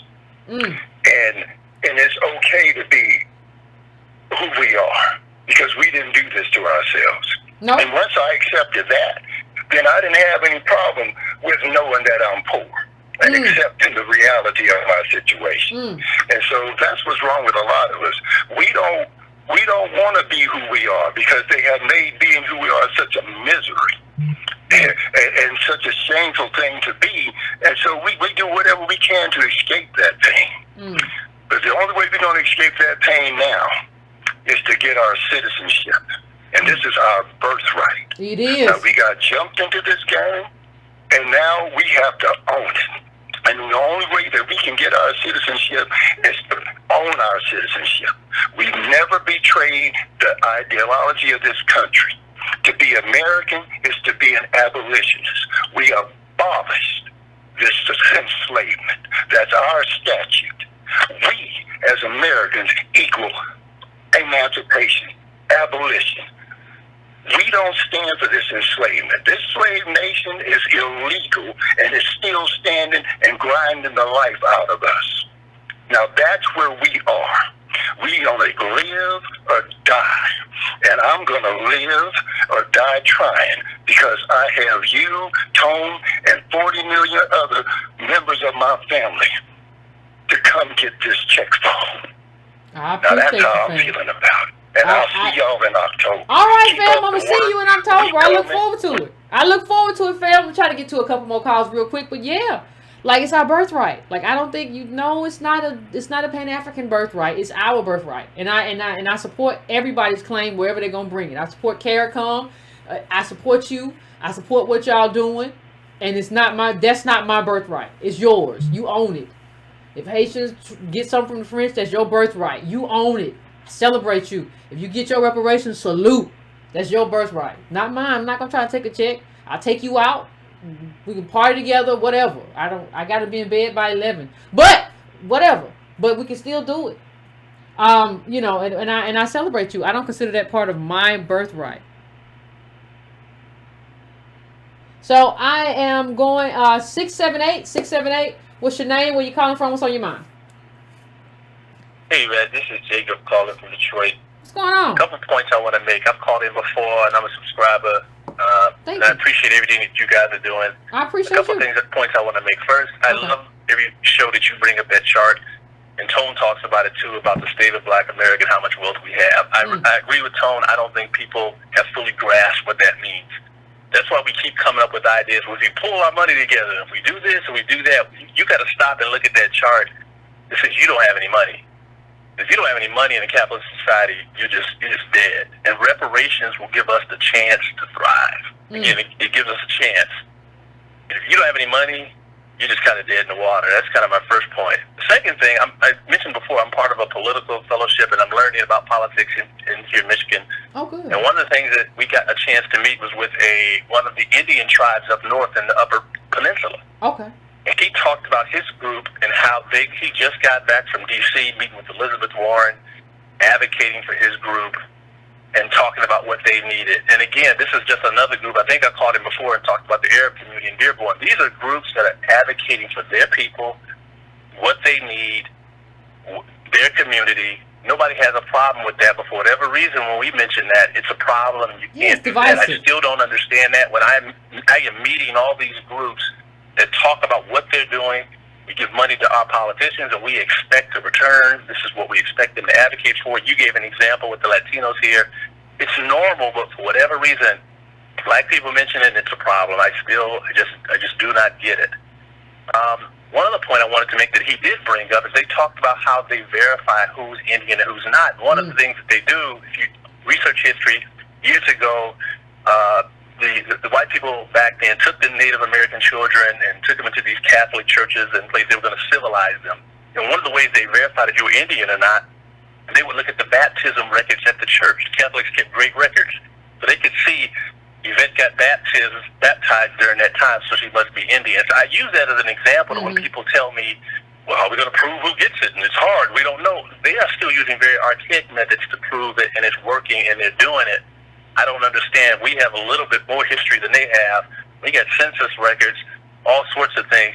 There's ways to do it. So you got to squash that argument when people bring that up. It just doesn't make sense. And there's groups that are you doing know what? They don't ever get ways than getting it done. They don't ever get called divisive. Go ahead. That's one thing. Like when Native Americans do that, and I approve. Do what you. I mean, to a certain extent, do what you do, like to protect your resources or whatever your tribe. But the funniest thing is nobody ever says, "Oh, how divisive of you! We're all just people of color." Nobody ever tells the Native Americans that. It's a given that like you all deserve a certain thing. But when we say, "Hey, we're going to designate ourselves as ADOS," we have a specific lineage and we have a specific claim. Everybody's like, "Oh my God, you're so divisive! Y'all are such awful people!" Like it's insane. The last point I want to make, I got to go to a documentary here in Detroit. So there was a gentleman who called here from Detroit. There's a lot of conversation going on around in the political arenas lately. And I went to a meeting this week. It was a documentary called Owned, The Tale of Two Cities. And it talked about the housing. I heard about that. I heard it's good. How was it? Yeah, we got to see a pre-screen. It's a great documentary. Okay. Richard Rothstein is in it, who wrote the Color of Law, and I wanted to bring that up for a couple of reasons. One, because you guys brought it up on this show, and I credit this show, Phone Talks, Sandy Dare, those folks for enlightening me. When I saw him and I saw him talk, hey, I know who that is, and I can relate to it. And then when the discussion happened, I was armed for the discussion. I was ready for the discussion. I could contribute. I could stand the data and truth, and I felt enlightened. I felt like I enlightened the crowd. So I credit you guys for doing that. Oh, appreciate you. But the other part of it was it really laid out how we were just discriminated against. It pointed out redlining. It talked about how zoning came to be, the FHA's role, all these different things, and really many people in the room walked away with the feeling that I think some people finally got it when they saw that video, saw that movie, that, hey, wait a minute, this isn't their fault. They really were excluded from this. They talked about Levittown, Marla Vista, I think out in California, Tone may be familiar with it, where essentially these all-white towns and they excluded white people from it. Black people from it, and then when blacks tried to move in, they wouldn't allow them to be in because they saw them, as you have said, a contagion or an infection to wealth. And they didn't want them. Oh, they move in, property values will come down. We'll start to get less. So you were kind of regulated to a certain space, and people saw that in that documentary. So if you get to see it, if you get to see it or break it around, you can see it's a really great piece. And you want to check it out. But I just wanted to bring those points up, and I thank you guys for what you're doing. Thank you. Again, the last piece, I just felt really enlightened and armed, and I think we need to do more of that for ourselves. So when we do go out and talk to our families, and we do go out to the community, we're talking from a place of data, fact, and we feel enlightened. We can enlighten others when we have that information. Thank you for taking my call. Very good. Thank you. I appreciate it. Yeah, I think you have to, because you have to be, I think we all have to be prepared to be a light in the darkness, right? And sometimes you're going to be in a very, very dark room, and you can kind of bring some context to what people are hearing and help them understand it, and help them understand like how there has to be a political solution. There is no, I'm going to be a billionaire too. That's not a solution. That's just you playing games with yourself. You need to stop that. That's abnormal. Like, so no. Let's go to 301. 301, what's your name? Where you calling from? What's on your mind? You there, 301? Is that, hello? Hey, how you doing? Can you hear me? Yeah, I can hear you. Hey, how you doing? My name is Rashid Gadsden. I'm from PG County, and I'm thank you for taking my call. I originally had a different question, but since Tone gave his commentary, I would like to say something about us running for office. I know that a lot of us don't have money, and myself, I only make like $40,000 a year, so, running for office isn't like I can just bankroll myself or, like just drop a whole bunch of money into it. But the thing is that a lot of the Democratic primary runners from the last election, 2016, showed us that the majority of them had like zero net wealth. Hey, baby, can you turn that down? Had zero net wealth, and they all still ran, and a lot. But hold on. Let me just hold on 1 second for me. You have to compare all the people though, right? Like Ocasio-Cortez, she doesn't go look at the population of her district. She could organize that district because ain't nobody there. Like it's a small district in terms of, so you can really like over time walk a lot of that district. And she had an opponent who didn't really show up because he didn't think she was going to win. Yeah. So like what you're saying is, what you're really saying is, it's like during a time when there's a perfect storm, like you can come in there and possibly do something. You don't have a lot of constituents. It's a small district. Your opponent isn't showing up to fight you. And so you can really, in a perfect storm, some things are possible. But like even with that, you got to understand that like she did have backers who were helping her canvass. She had like, what was that, like the brand new Congress who was doing, like it wasn't like she was doing that her own. She was, there was still a machine behind her. It just wasn't a machine that was giving her a lot of money. It was giving her resources and organization. But there's still a machine. There's always a machine. So what I'm saying is that actually she is very well documented throughout her entire time when she was canvassing. She knocked on 120,000 doors, and even she posted her shoes that she literally we saw the fancy shoes. What I'm saying is that I know that did something that was incredible, and it was, she knocked out the number 2 Democrat, and that is not something that happens every election cycle. But the reality of the situation is right now that we learned from Obama not having the DNC turn off their funding to what was it, the people who, I'm trying to remember what they're called, but they're the people who tell the candidates how to run their campaigns. The DNC is broke. In fact, they're $40 million in debt. So what I'm saying is that a lot of the positions, you don't have to run for Senate, you don't have to run for Congress, the House, you don't have to run for president. You can just run for local positions. Like right now in Maryland, there's 44 different people that I just looked up myself that have been our everyday city council for 7 years. I'm not saying that you can't run for your local position, but understand what I'm saying. You aren't running if you run in a black district as Ocasio-Cortez. Like, we have to stop making analogies that don't fit. You're running against a locked-in black boomer. You're running against another black person who is locked into the Democratic Party. Okay, and you're running against a person, like, we're not just talking about money that comes from Democrats. You're talking about I'm trying to give them. Well, hold on. I'm gonna let you finish. I know. I'm gonna let you finish. I'm gonna let you finish. Hold on 1 second. You're running against somebody like Fudge, who has also gotten money from these lobbyists, right? Who do the finance. You're not Ocasio-Cortez, who had like an absentee candidate. She was able to run her race without interference. You have a locked-in boomer. That's another black person who is locked into politics in a way that you are not. And the people who are there probably still like that person. That's what you're up against. So I'm gonna let you finish. Well, I have to correct you on 2 things. She did not run her race uninterrupted. In fact, Joe Crowley dropped the record amount of money at that. He never came though. He never showed up though. He didn't show up like that. Like, he didn't even show up to like debate her. Like, he didn't show up to answer any of the charges that she laid against him. So I'm trying to give context to this because he did show up to debate her twice. And we saw those debates. And she won those debates. No.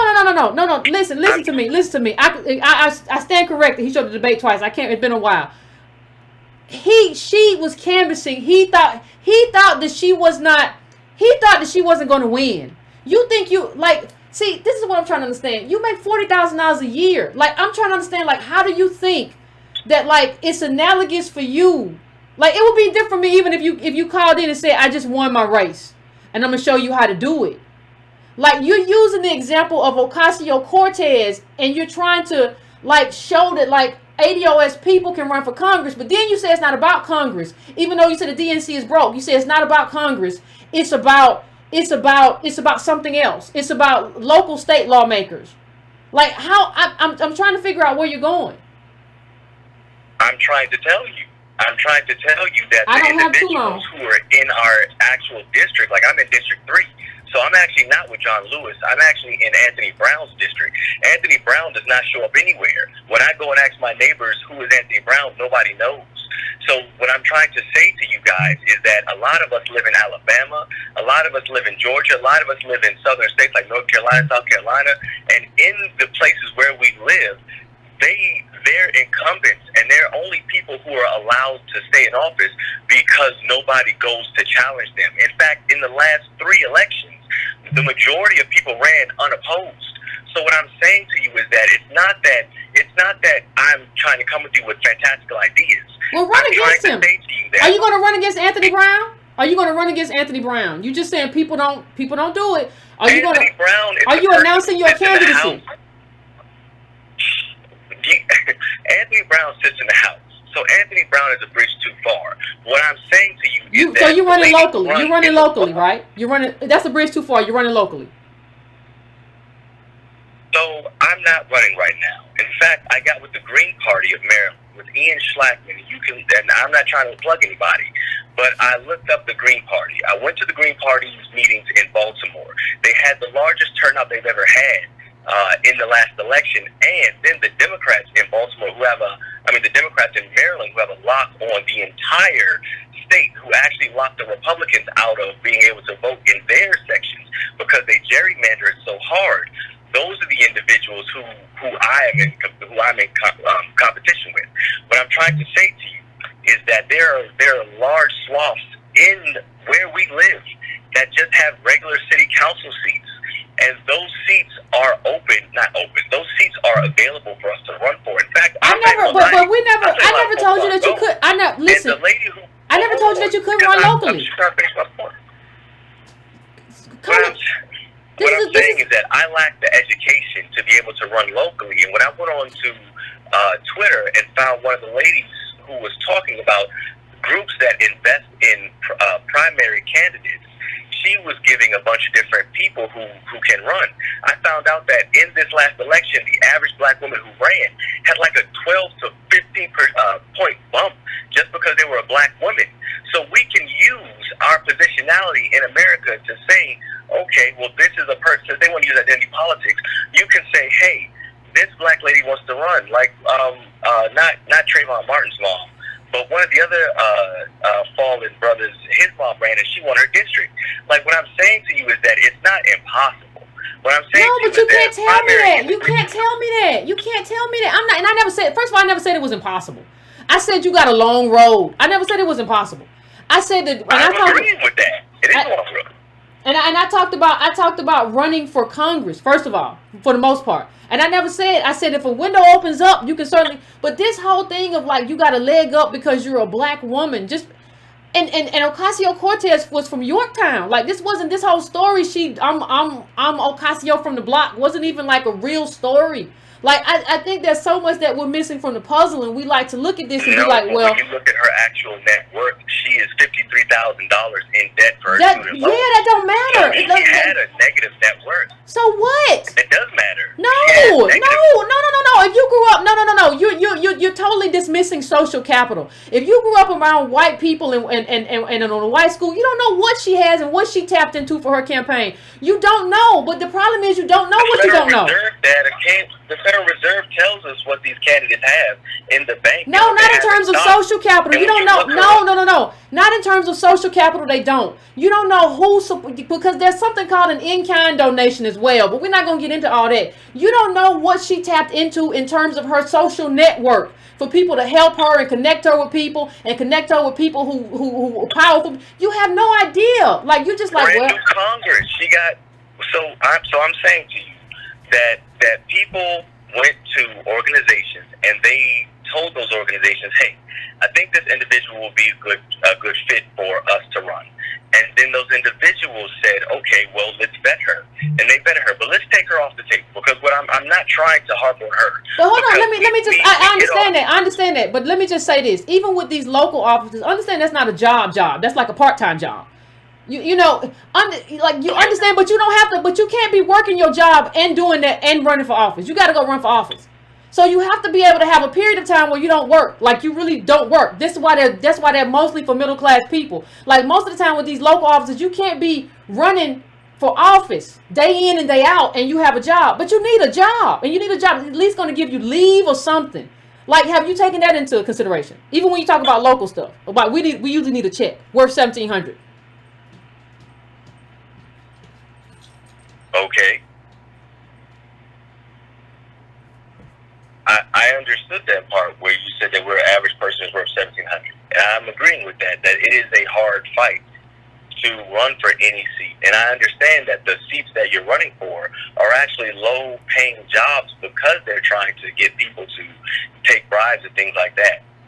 And what I'm still saying is this, is that you running for a seat on your city council or your whatever your district is, getting more active and saying, okay, well, maybe I want to run.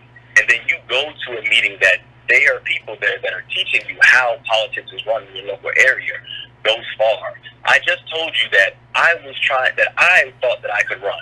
And when I went to the parties to go see if I could run, I got a crash course in I was not wealthy enough.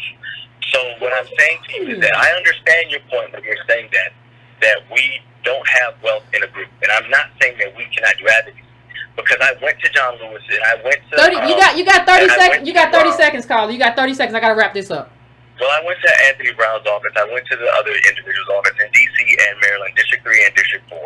I went to them, said all the stuff that you guys are saying. We got a situation that what you guys are saying is that we don't have wealth, we have to give reparations.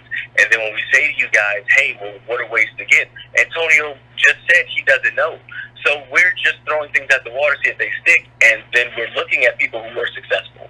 And that's what I called it about, because, I mean, there's got to be something else that we can do, and by throwing things at the wall and seeing what sticks. All right, have a nice day. I don't. There's got to be something else we can do. Whatever. What does that mean? There's got to be something else that we can do. You went there. They told you you weren't wealthy enough to run, but there's got to be something else we can do. Fantastical. Antonio's back. Oh my gosh, what's going on, Tone?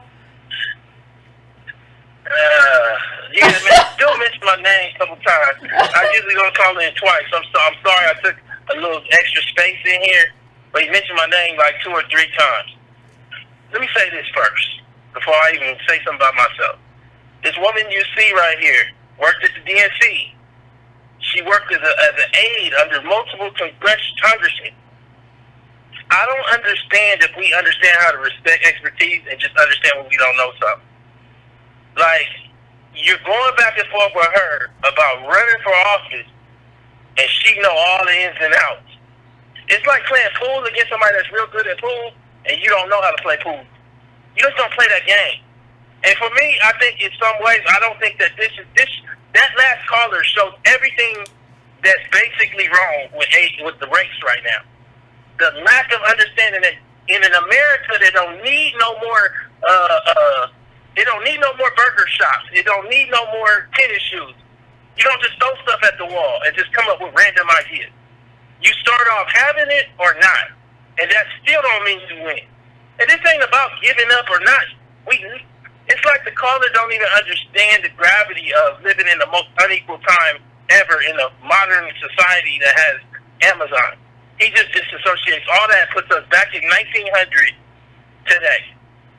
With all the potential, and America's still an open land, and you could just build a house somewhere. And for me, I think that shows like kind of a bit of craze.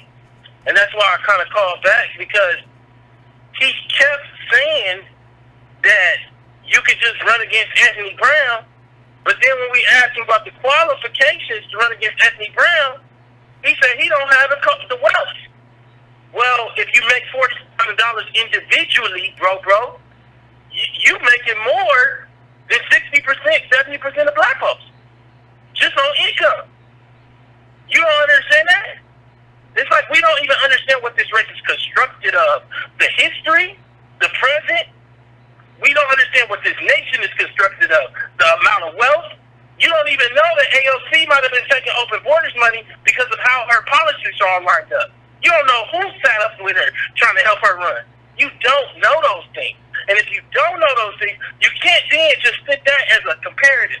You can't compare her district to these black districts with these black boomers that go to these churches that are institutions, and they all locked in, and they basically, what we see with ADOS, the one thing it has exposed is the amount of blocking that boomers have set up to make sure their lives are good. I don't know if y'all see that. That just scared the hell out of all the millennials. That boomers are basically saying, I don't care. Like, I want my life to finish out, and we gonna block that. No, I'm not having that talk. We're not talking about that. That's what will happen in all of these little black districts if you run on the platform we talking about. See, part of what we're seeing is that there isn't an appetite because partially black millennials don't understand the necessity of this reparations movement and what will happen if they don't get it. And the ones on the top are boomer hooks and tied in with the boomers. So their vested interest, like Valerie Jarrett's daughter, she's so tied with her mama, they one person. And I'm just calling her back in because I think long and short, that last caller reflected everything that I said that was wrong during my call. He don't even know that if you take his whole call and sandwich it together, you basically said I should have never called. Right? That's what his call said. His whole call came back to I should never have called because we don't have the wealth to be talking about what I'm talking about. He said we can do something. He said, we can do something. I went and tried to do something, but they said I didn't have the wealth. But we got to do something. And let me say one last thing. These little local offices, I advocate, we weren't even talking about that earlier, but I advocate people joining the the parent-teacher board and become a school board, but some of them, especially localities that are in Alabama and Mississippi, they might not be paid jobs. So them white people that be doing it, do it for like social networking reasons. When Yvette talks about in-kind gifts, we have no context for it because so many of us have never had an in-kind gift. Like we've never had, hey, I see that you're going to run for office, I'm going to pay for your car for the next 6 months so you can do that. That don't show up. Like you don't understand that. Even Ocasio-Cortez, the girl grew up in Yorktown. That's where she's from. That is a wealthy white suburb. She ran in this like migrant, like Latin district in New York. Well, ask yourself this question, and I'll leave it at this. You ready, Yvette? Yeah. Why didn't no migrant person in that district ever run like her and win? Yeah. I'm just saying. I'm just saying. That's what. Well, y'all talking to me like she was from that district. A migrant person grew up in that district and then ran. Yep. That would be the comparative. Without no open borders help or nothing, just on her own. Stop talking to me and not making no sense and respect this woman's expertise. I would respect it more if you called in and said, does this make sense? It seems like y'all really want a solution out of ADOS, out of America, that only comes from reparations. I'm not telling you that nothing works. I'm telling you that reparations works.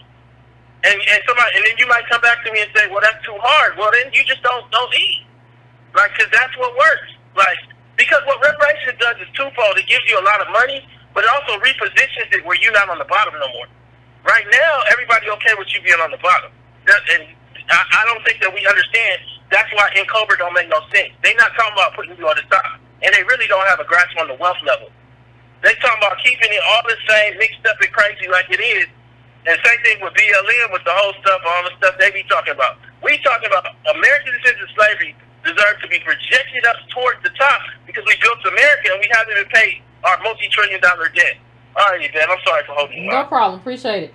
And like, I don't think people understand even when you talk about how in-kind donations get real swifty. I mean, that's for lack of a better word. You can have somebody donate. You know, like you can have somebody donate their time or whatever, something other than cash. But what happens is people are like, well, that's just anybody can do that. Mail envelopes. No, you can have like a real consultant do that, like a real political consultant who does that because like that's who you are seen as this new thing for Democrats, and that's what you've been put there as. That's what you can have that.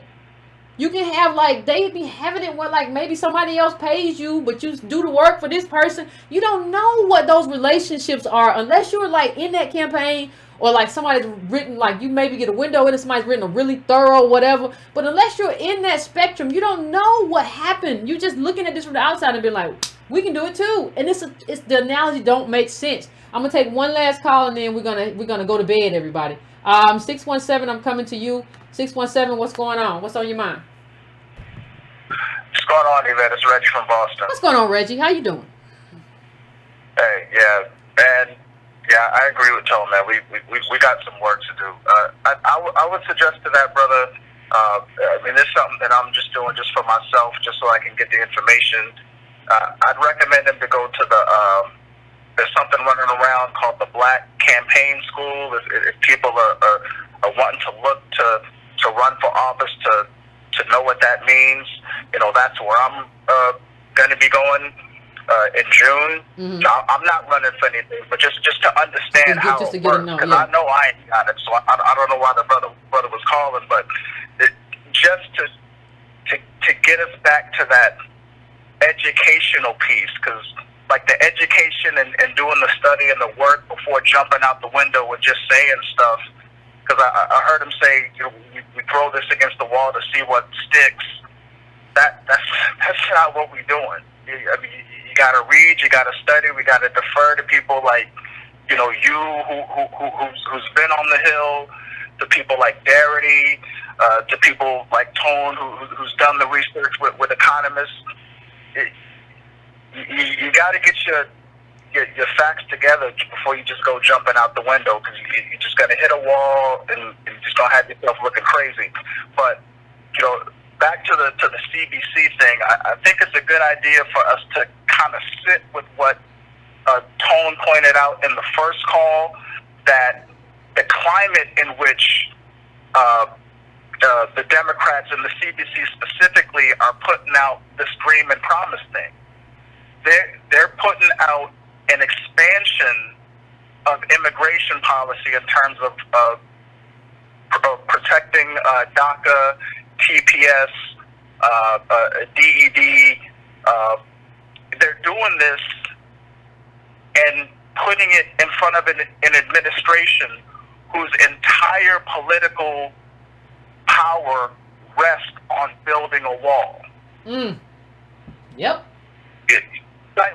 Just understand that the Democrats and the CBC along with them are saying, I'm going to die on this hill, because that's exactly what's going to happen. Even if it passes the House, Mitch McConnell is not letting anything move. So frame that next to HR 40 or just anything, any kind of policy that's race specific in terms of ADOS people, and understand the disdain and the disrespect that the CBC specifically has for the black vote.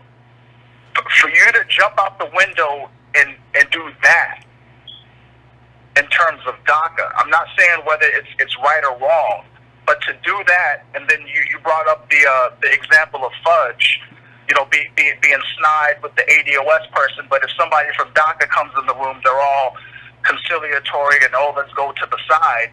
Understand the disrespect that they have for your vote and act accordingly. And I'll just wrap it up real quick, just with a question, because if you add up the DACA recipients, if you add up the TPS holders, DED, I think you discussed it, that it's a little over 1 million, but not over 2 million.